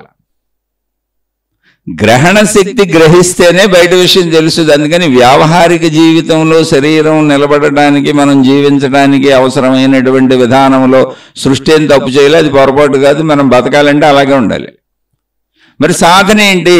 అక్కడ నీకు సాధనకు అవకాశం ఇచ్చింది ఏంటి? నువ్వు సాధన నిర్ణయించుకున్నావు కదా, నేను బయట తిరగనని నువ్వే నిర్ణయించుకున్నావు కదా, బయట తిరగను, ఇప్పుడు ఈ శరీరాన్ని కదపను, బయట విషయాలకు వెళ్ళను, శరీరంతో ప్రపంచంలోకి వెళ్ళనని నిర్ణయించు కూర్చున్నప్పుడు, నువ్వు కూర్చున్నోడు నీ లోపలే కూర్చోవాలి కదా, నువ్వు కూర్చున్న దానికి నీ లోపలే కూర్చోవాలి కదా. భావాన్ని పట్టుకొని మళ్ళీ శరీరంతో ఎలా తిరిగావో బయట, ఇప్పుడు భావంతో బయట ఎందుకు తిరుగుతున్నావు? బయట తిరిగితే అది భౌతికమే. ఎందుకు తిరుగుతున్నావు అంటే అలవాటు అయిపోయింది కనుక బయటకు వెళ్ళిపోతుంది. అది ఎందుకు అలవాటు అయింది? శరీరంతో బయట తిరుగుతాను కనుక. నేను గ్రహించినవన్నీ శరీరంతో బయట నుంచే గ్రహించాను కనుక ఆ ప్రదేశాలు ఎక్కడున్నాయో తెలుసు, ఆ వస్తువులు ఎక్కడున్నాయో తెలుసు, ఆ విషయాలు ఎక్కడున్నాయో తెలుసు, ఆ మనుషులు ఎక్కడున్నారో తెలుసు, ఆ అనుభవాలు ఎలా ఉంటాయో తెలుసు, అవన్నీ బయట నుంచే పొందా నేను. కాబట్టి మనసు బయటికి వెళ్ళిపోద్ది. కాదు, బయటికి వెళ్ళకూడదు. అసలు రహస్యం ఎక్కడ ఉంది? ఇది రహస్యం అంటే రహస్యమే కాదు. నీలో నువ్వు ఉండు. నా నేనులో సమస్తం గుర్తున్నాయి నాకు. అయితే గుర్తున్నది ఎక్కడ? నా నేనులో, నా లోపల. నేను బయటకు వెళ్ళటంలా. నా నేనులో నా భార్య, నా పిల్లలు, నా కుటుంబ సభ్యులు, నా భర్త, నా ఆస్తిపాస్తులు, నా సమస్తం కోటాను కోట్లు నా నేనులో ఉన్నాయి. దాన్నే కృష్ణ భగవానుడు చెప్పాడు, యావత్ సృష్టి నా నేనులో ఉందని. కృష్ణ భగవానుడు చెప్పింది ఏంటి? యావత్ సృష్టి నా నేనులో ఉంది. నాలో ఉందంటే ఏంటి? నా నేనులో ఉంది. ఎలా? ఇప్పుడు మనకు భార్య పిల్లలు, వస్తువులు, విషయాలు, జ్ఞాపకాలు మనసుగా నాలో ఎలా లోపల ఉన్నాయో నేను బయటికి వెళ్ళకూడదు. నా మనసు ఎక్కడుంది? నాలో ఉంది. మనసులో ఏముంది? మొత్తం నేను గ్రహించిన కోటాను కోట్లు ఉన్నాయి. అలాగే కృష్ణ భగవానుడు చెబుతున్నది మొత్తం నా నేనులో ఉంది, నాలో ఉంది. నాలో అంటే ఏంటి? నా జ్ఞానంలో, నా శక్తిలో. మళ్ళీ కృష్ణ భగవానుడు ఎలా ఉన్నాడు? శరీరంతోనే ఉన్నాడు, పరిమితంగానే ఉన్నాడు. ఆ రథంగాడే చెప్పుకుంటున్నారు, ఆ రథం మీదే చెప్పుకుంటున్నారు. అర్జునుడు ఎదురుగా ఉన్నాడు, ఆయన శరీరంతోనే ఉన్నాడు. ఈయన శరీరంతో చెబుతున్నారు, ఆయన శరీరంతోనే వింటున్నాడు. అలా శరీరాలతో వింటున్నప్పుడు కృష్ణ భగవానుడు చెప్పింది ఆశ్చర్యకరంగా ఉంటుంది. అందుకే ఎవరు నమ్మలేకపోతున్నారు. ఇవన్నీ ఏదో కల్పిత గాథలు అంటున్నారు. కల్పిత గాథ కాదు తల్లి, కల్పిత గాథ కాదు నాయన. ఆత్మభావంలోంచి మాట్లాడుతున్నారు, జ్ఞానభావంలోంచి మాట్లాడుతున్నారు, మనోభావంలోంచి మాట్లాడుతున్నారు, అంతర్శక్తిలోంచి మాట్లాడుతున్నారు, ఆకాశతత్వంలోంచి మాట్లాడుతున్నారు. అదే ప్రాణశక్తి, అదే ఆత్మశక్తి, అదే జ్ఞానం. పదాలు ఇన్ని ఎందుకు చెబుతున్నానంటే మరి వేరు వేరు అనుకుంటారేమో, కాదు, ఏకమేది. కృష్ణ భగవానుడు చెబుతున్నప్పుడు నా నేనులో అన్నప్పుడు ఆయన ఆత్మశక్తిలో, ఆయన ప్రాణశక్తిలో, ఆయన జ్ఞానశక్తిలో, ఆ నేనులో శరీరపరంగా ఆయన మాట్లాడతారు. అసలు జ్ఞానంలోంచి మాట్లాడుతున్నారు. రమణ మహర్షి నేను అనంత ఆత్మస్వరూపుణ్ణి, ఈ శరీరం నేను కాదు అన్నప్పుడు ఆయన జ్ఞానంలోంచి మాట్లాడుతున్నారు. ఆయన నేనులోంచి మాట్లాడుతున్నారు. అది జ్ఞాన నేను, అది ఆకాశతత్వం, అది ప్రాణశక్తి, అది ఆత్మశక్తి. కానీ మనకు మాట్లాడుతున్నప్పుడు వినపడుతున్న స్వరం ఆయన శరీరంలోంచి వస్తుంది, శరీరం కనపడుతుంది మనకు. కానీ కాదు, జ్ఞానం. ఇప్పుడు మనకు కూడా గ్రహించేది ఏంటి? లోపల జ్ఞానం. గ్రహణ శక్తి ఏంటి? లోపల జ్ఞానం. మనం బతికించేది ఏంటి? లోపల ప్రాణశక్తి. అది లేకపోతే శరీరం చచ్చిపోద్ది. ఆ గ్రహణ శక్తి లేకపోతే శరీరం గ్రహించలేదు. అసలు ధ్యాస ఎక్కడో ఉంటే మనం ఇప్పుడు ఇక్కడ జరుగుతుంది దాన్ని కూడా గుర్తించలేం. ధ్యాస ఎక్కడ పెట్టుకొని చెబుతుంటారు.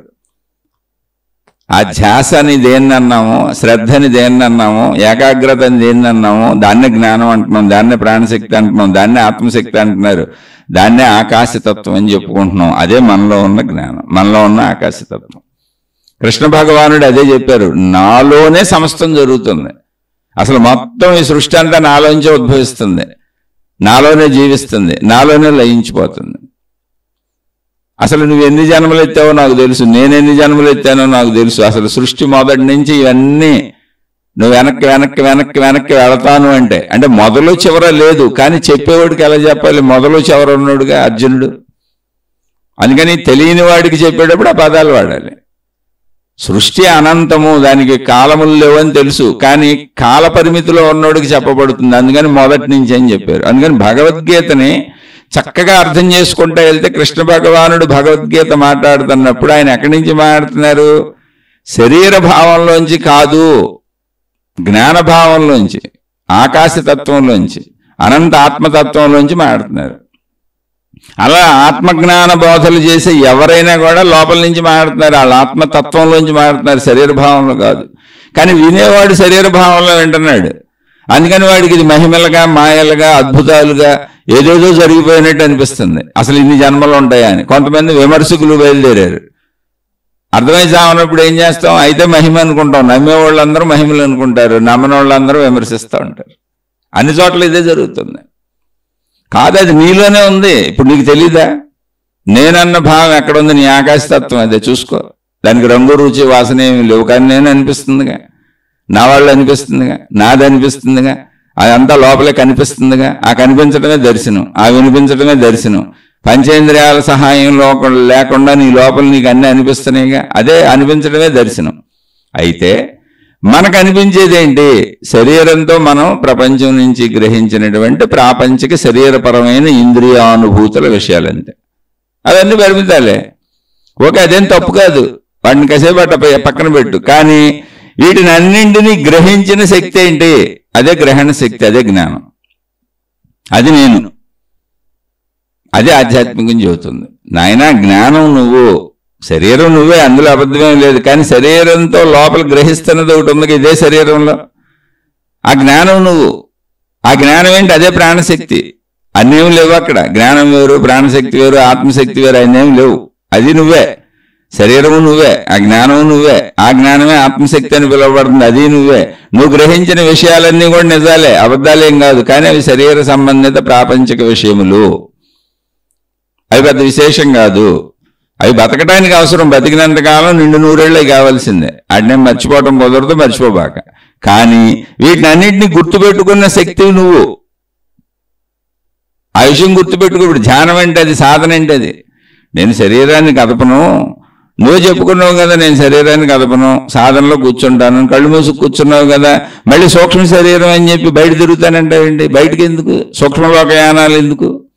బాహ్యంలో తిరగటం ఎందుకు? అలా బాహ్యంలో తిరిగే వాళ్ళందరూ నాకు ఆలోచనలు ఆగట్లేదు అంటున్నారు.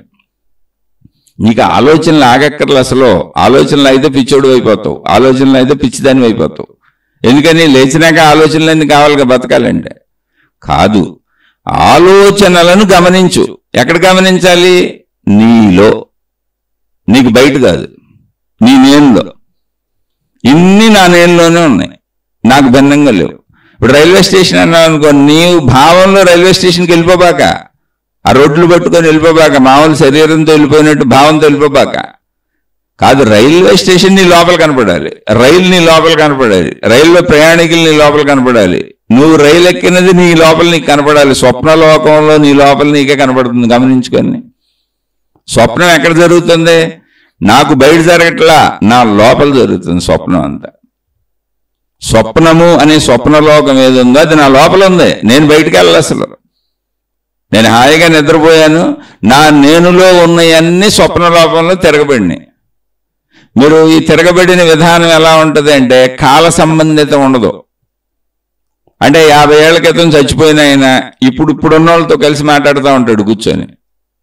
కాల సంబంధం లేదు. 50 ఏళ్ల క్రితం తెలిసాయింది మనకి, లేదా 20 ఏళ్ల క్రితం తెలిసాయింది మనకి. అసందర్భంగా ఉంటాయి ఇవన్నీ కళల్లో. అప్పుడు వాళ్ళు ఇప్పుడు కలుస్తారు, అప్పుడు కాలం వాళ్ళు ఇప్పుడు కాలంలో ఉంటారు, ఇప్పుడు కాలం వాళ్ళు ఎప్పుడో కాలంలో ఉంటారు. ఎందుకని? కాల పరిమితి లేనిది మనసు, కాల పరిమితి శరీరానికే ఉంది. ఇక్కడి నుంచి రైల్వే స్టేషన్కి వెళ్ళాలంటే ఇంత టైం పట్టుద్ది, కానీ భావంలో రైల్వే స్టేషన్కి వెళ్ళాలంటే స్మరణ మాత్రము చేత. కానీ నువ్వు వెళ్ళకూడదు.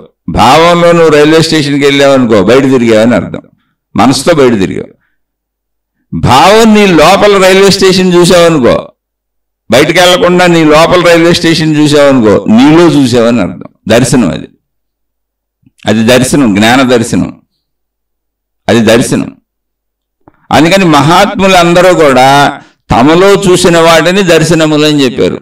అందుకే వేదములు, అత్యద్భుత గ్రంథాలు, జ్ఞాన గ్రంథాలను దర్శనములు అని పిలుస్తారు. ఎందుకని మా లోపల చూసాం, మేము బయటికి వెళ్ళి చూడాల. ఇప్పుడు ఆవిష్కరణలన్నీ మన లోపలే అవుతాయి, జ్ఞానంలో అవుతాయి. ముందే చెప్పాను, అవి భౌతికమైన సరే, పిన్నిసి కనుక్కున్నా, సూది కనుక్కున్నా, గుండె కనుక్కున్నా, ఏది కనుక్కున్నా, ఎన్ని కనుక్కున్నా, చిన్న అయినా పెద్ద అయినా లోపల జరుగుతాయి. ఆవిష్కరణలో వ్యక్తి లోపల జరుగుతాయి. వ్యక్తి లోపల జరిగిన జ్ఞాన మథనం, అంతర్మథనంలోంచి ఆవిష్కరణలు బయటకు వస్తాయి. ఇప్పుడు ఇది కూడా అంతే.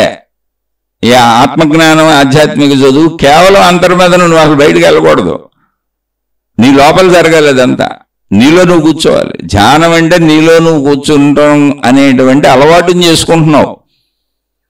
ఎందుకని? భౌతికంలో నువ్వు బయట తిరగటం అలవాటు, నీకు శరీరంతో బయటకు పోవడం అలవాటు, శరీరాన్ని బయట తిప్పటం అలవాటు, శరీరంతో కలిసి ఆలోచనలు, మనసు, పంచేంద్రియాలు బయట వాటిని గ్రహిస్తే బయట తిరుగుతావు. మొత్తంగా బయట అలవాటు, బయట సత్యం నీకు. ఇప్పుడు ధ్యానంలో లోపలది కూడా సత్యమే, లోపలదే బయటకు పోతుందే. కాదు, నేను లోపలుండి లోపల సత్యంలో నాలో నేను కూర్చుంటాను అని లోపల సత్యాన్ని నువ్వే చూసుకుంటున్నావు. అది ఇప్పుడు జరుగుతున్న ప్రక్రియ, అది ధ్యానం అనే ప్రక్రియ. అది చక్కగా అర్థం చేసుకోండి. అందుకని మీ లోపల మీరు ఉన్నారా లేదా ముందు చూసుకోండి. నేను ఆధ్యాత్మిక సాధనలు చేస్తున్నాను అనుకోని మీరు బయట తిరుగుతుంటే, భావంలో రోడ్ల మీద తిరుగుతుంటే, మీరు మిమ్మల్ని దాటి, అంటే మీ నేనులోంచి బయటికి వెళ్తే అసలు అది ఆధ్యాత్మిక సాధనే కాదు. అందుకే సూక్ష్మ శరీరయానాలు అని వీళ్ళు చెబుతారు. ఎందుకంటే బయట తిరుగుతారు. ఈ బయట తిరిగేసి ఆ రైల్వే స్టేషన్ గుర్తొచ్చి, విమానాశ్రయం గుర్తొచ్చి, చూసినవన్నీ గుర్తొస్తాయి కదండి. చూసినవి గుర్తొస్తాయి, చదివినవి గుర్తొస్తాయి, సినిమాల్లో చూసినవి గుర్తొస్తాయి, ఎవరెవరో పుస్తకాల్లో రాసిన మహిమల్లో మాయలు తెలుసుకున్నవన్నీ గుర్తొస్తాయి. ఎవరెవరో వివరించి చెప్పేశారనుకోండి, సూర్యలోకం, చంద్రలోకం బాగా వివరాలు చెప్పేసి, ఆ సూర్యలోకంలో మన పితృలంతా ఉంటారు, చంద్రలోకంలో మనకు సంబంధించిన వాళ్ళు ఉంటారు, దేవతలు ఎక్కడ ఉంటారు, వాళ్ళు ఎక్కడ ఉంటారు, వీళ్ళు ఎక్కడ ఉంటారు అని చెబితే ఆ ఉపన్యాసం వినేసామనుకోండి, అదంతా మనసులో ఊహించుకొని దాన్ని పట్టుకొని తిరుగుతూ ఉంటుంది. అది ఊహ అంతే. అది నిజం కాదు. నిన్ను దాటి బయటికి పోయావు. నిన్ను దాటి బయటికి పోయే అన్నీ నీకు పనికిరాని చేస్తాయి. కానీ భౌతికంలో నువ్వు బయటికి వెళ్ళేది అవసరమే శరీరంతో. నేను చెప్పేది సాధనలో కూర్చొని ఊహాత్మకంగా, అంటే స్వాప్నిక లోకంలో, స్వప్న లోకంలో నీలోనే జరుగుతుంది. ఎన్నో జరిగినాయి, కానీ నీకన్నా ఉపయోగం ఉంది? స్వప్నలోకంలో సమస్తం జరిగింది నీలోనే జరిగింది, నీతోనే జరిగింది, నీ శక్తి వల్లనే జరిగింది, అంతా నీలోనే, నీ నేనులోనే జరిగింది. నువ్వు బయటికి వెళ్ళాల్సలు, కానీ ఏమన్నా ఉపయోగం ఉందా?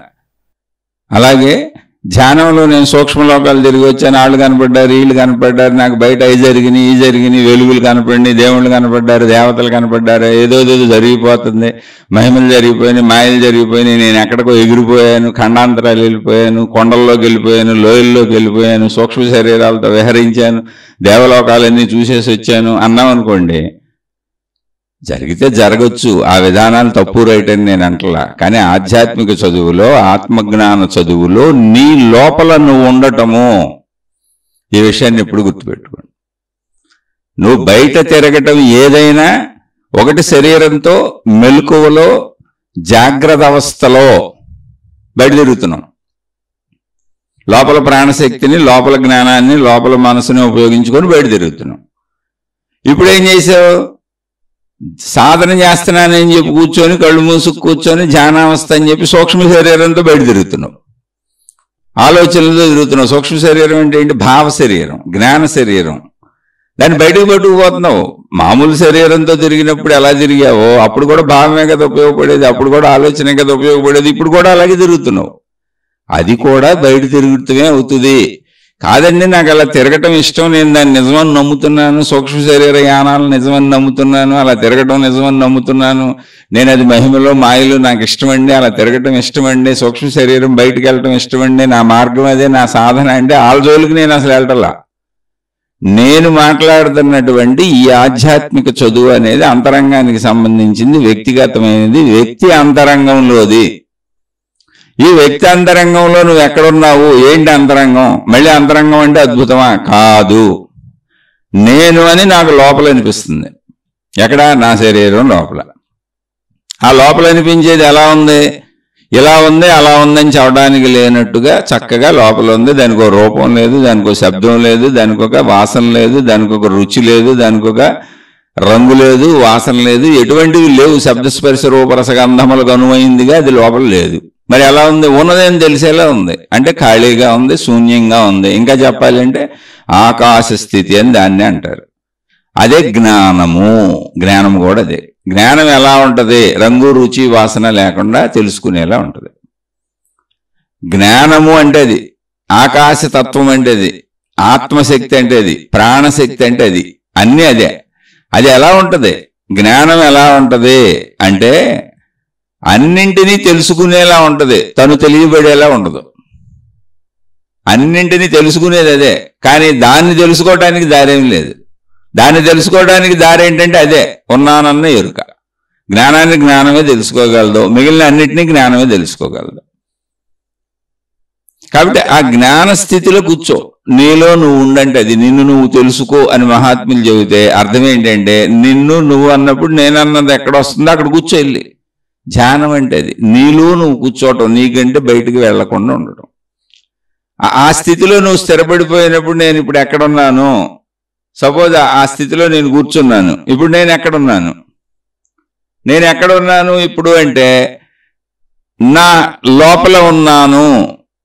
నేను ఊహాత్మకంగా బయట ప్రదేశాలలో, నా లోపలంటే నేను శరీరాన్ని దాటి బయటికి వెళ్ళి నా ఊహ తిరుగుతుంది అన్న దాంట్లో లేను. నా లోపలే ఉన్నాను, నా నేనులోనే ఉన్నాను, నా శరీర పరిధిలోనే, నా శరీరం లోపలే నాకు అనిపిస్తుంది. మొత్తం నాకు అక్కడే దర్శనం అవుతున్నాయి, మొత్తం నా లోపల నాకు దర్శనం అవుతున్నాయి అనిపిస్తుంది.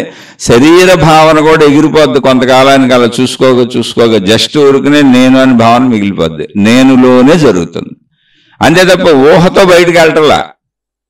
మళ్ళీ రిపీట్ చేసి చెబుతున్న జాగ్రత్త అవస్థలో, అంటే మెలకువ అవస్థలో ఏం జరుగుతుంది అంటే, మన లోపల ఉన్న జ్ఞానము లేదా మనసు లేదా ఆలోచన లేదా జ్ఞాపకము లేదా లోపల ఉన్న ప్రాణశక్తి ఏదైనా దాన్ని పట్టుకొని శరీరము కదిలి బయటకు వెళ్ళి తిరుగుతున్నాం, ప్రపంచంలో తిరుగుతున్నాం. అంటే బయట అంటే ఏంటి? శరీరానికి బయట తిరుగుతున్నాం. కళ్ళు శరీరానికి బయట చూస్తాయి, చెవులు బయట శరీరానికి బయట వింటాయి, ముక్కు శరీరానికి బయట దాన్నే వాసన చూడగలదు, అలాగే నాలుక శరీరానికి బయట దాన్నే రుచి తెలుసుకోగలదు, చర్మము శరీరానికి బయట దాన్ని స్పర్శ తెలుసుకోగలదు.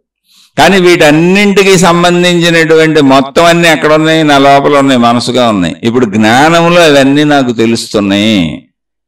పులుపు ఎలా ఉంటుందో నాకు జ్ఞానంలో తెలుసు, పులుపు నేను తినక్కర్లా, బయటకు వెళ్ళక్కర్లా. కారం ఎలా ఉంటుందో నాకు లోపల తెలుసు, బయటకు వెళ్ళక్కర్లా, తినక్కర్లా. అలా నేను అనుభవించినవి, గ్రహించినవి అన్నీ లోపల నా జ్ఞానంలో, నా నేనులో ఉన్నాయి. నేను నా జ్ఞానమే, నేను నా ప్రాణశక్తే, జ్ఞానం ఆ ప్రాణశక్తే, అదే ఆనందాత్మశక్తి అన్నారు. అది అర్థం కాదు ప్రస్తుతానికి, వదిలే. నీ నేనులో నువ్వు కూర్చో, బయటికి వెళ్ళకు. అలా నేనులో కూర్చున్నప్పుడు ఏమవుద్ది? మనసులో ఉన్న ఆలోచనలు నీకు తెలుస్తూ ఉంటాయి. ఆలోచనలు పట్టుకున్నావా బయటకు వెళ్ళిపోతావు. నేనులో కూర్చొని వాటిని చూడు. అలా నీ నేనులో నువ్వు కూర్చోవటం అంటే నీలో నువ్వు ఉండటం అలవాటు చేసుకో. నీలో నువ్వు ఉండటమే అలవాటు చేసుకుంటే అదే ఆకాశతత్వము. అది నీలో ఉన్న ఆకాశతత్వం. ఆకాశం లేదనుకోబాక, నీలో ఉన్న ఆకాశతత్వం ఏంటి? ఇప్పుడు అది నీలో ఉన్న వాయుతత్వం నీ గాలిలో తెలుస్తుంది, నీలో ఉన్నటువంటి తేజోతత్వం నీ శరీర ఉష్ణోగ్రతలా తెలుస్తుంది, లేదా కళ్ళు తెరిచి చూసినప్పుడు వెలుగులా తెలుస్తుంది. కళ్ళు మూసుకున్నప్పుడు కూడా జ్ఞానంలో నీకు లోపల అంతర్దర్శనం ఉంది, ఉన్నానన్న ఎరుకు ఉంది, అది తెలుస్తూనే ఉంది. ఆ తేజోతత్వం నీలో ఉంది, ఆ ద్రవతత్వం నాలో రక్తంగా ఉంది, ఆ ఘనతత్వం భూతత్వం నాలో మాంసంగా ఉంది. మళ్ళీ నాలో ఉన్న ఆకాశతత్వం ఏంటి? ఇదే ఉనికి, ఎగ్జిస్టెన్స్, ఉన్నానన్న స్పృహ, ఎరుక. నాకన్నీ నా ఆకాశతత్వంలో ఉన్నాయి. నా గుర్తులన్నీ, నేను శరీరంతో చేసినవన్నీ నా ఆకాశతత్వంలో ఉన్నాయి. ధ్యానం అంటే ఏంటంటే నా ఆకాశతత్వములో, ఆ ఆకాశతత్వమే జ్ఞానము, ఆ ఆకాశతత్వమే ప్రాణశక్తి, ఆ ఆకాశతత్వమే ఆత్మశక్తి, ఆ ఆకాశతత్వమే నేను. అందులో కూర్చుంటున్నాను. ఇప్పుడు ధ్యానం అంటే ఏంటంటే శరీరంతో శరీరం అని నేను అనుకుని సంచరించే నేను, అది భౌతికం, అది నిజమే, అబద్ధం కాదు. మనసు నేను అనుకొని మనసులో వచ్చిన ఆలోచనలు పట్టుకొని శరీరంతో బయటకు వెళ్ళిపోయే నేను, అది నిజమే.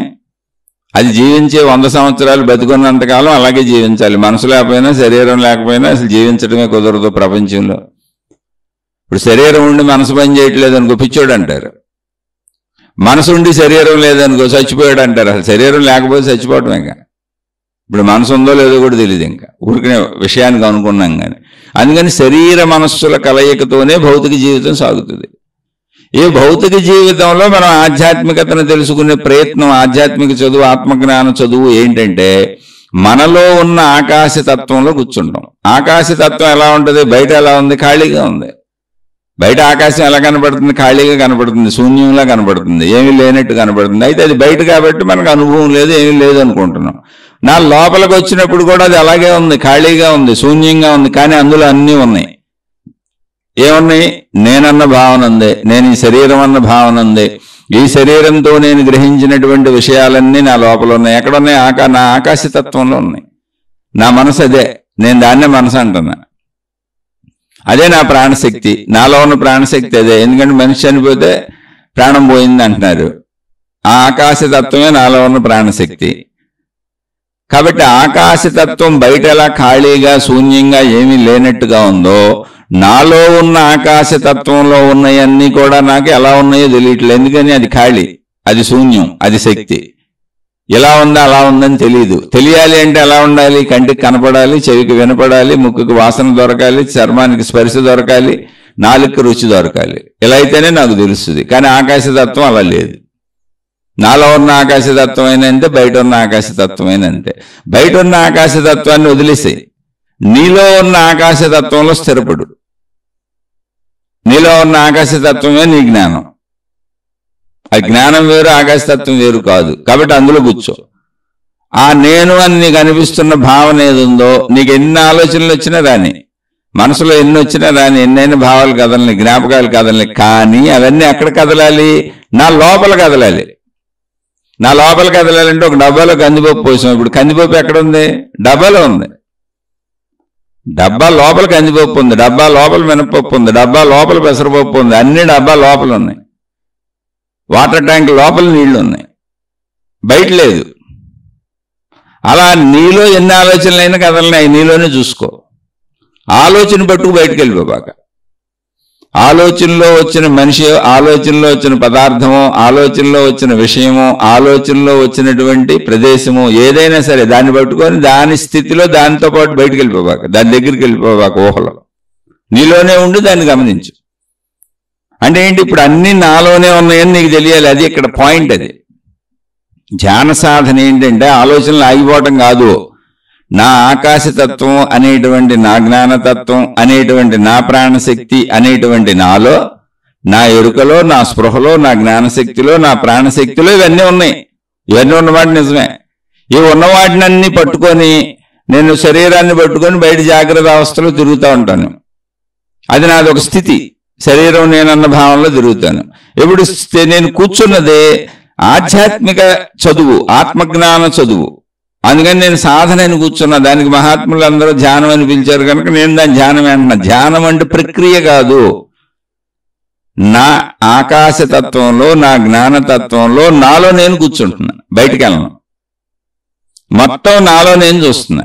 మొత్తం తెలిసినన్నింటినీ నీలో నువ్వు చూడు, నీలో నువ్వు కూర్చో, నీ జ్ఞానంలోనే కూర్చో. బయటికి వెళ్ళబాక. బయటికి వెళ్ళబాక అంటే ఏంటి, నీ శరీరాన్ని దాటి బయటికి వెళ్ళబాక. నాకు బాహ్యంగా అది ఉందని అనేటువంటి భావాన్ని అసలు తెచ్చుకోబాక. మొత్తం నీకు తెలిసినవన్నీ నీ లోపలే ఉన్నాయి. దాన్ని అలవాటు చేసుకో.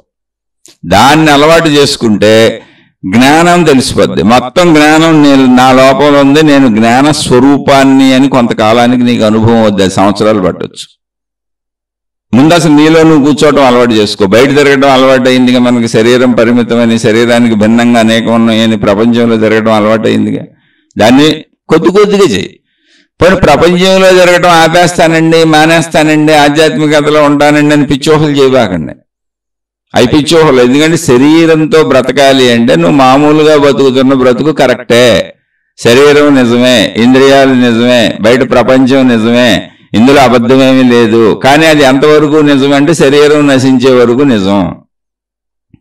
శరీరం నశించే వరకు అలాగే బతకాలి. డబ్బు సంపాదించుకోవాలి, కుటుంబం ఉండాలి, కుటుంబం చక్కగా జాగ్రత్తగా కుటుంబాన్ని చూసుకోవాలి, కుటుంబంలో మన బాధ్యతలు చక్కగా చేసుకోవాలి, నా శరీరాన్ని జాగ్రత్తగా చూసుకోవాలి, నా మనసును జాగ్రత్తగా చూసుకోవాలి, నా కుటుంబాన్ని జాగ్రత్తగా చూసుకోవాలి, సమాజంలో ఎవరితో గొడవలు గోలలో లేకుండా శాంతిగా హాయిగా మంచిగా ఉండాలి, నా ఆర్థిక వనరులు జాగ్రత్తగా పెట్టుకొని ఉన్న దాంట్లో తృప్తిగా సంతృప్తిగా ఉండాలి, నేను మోసం చేయకూడదు, మోసపోకూడదు. భౌతిక జీవితం అంతా కరెక్టే.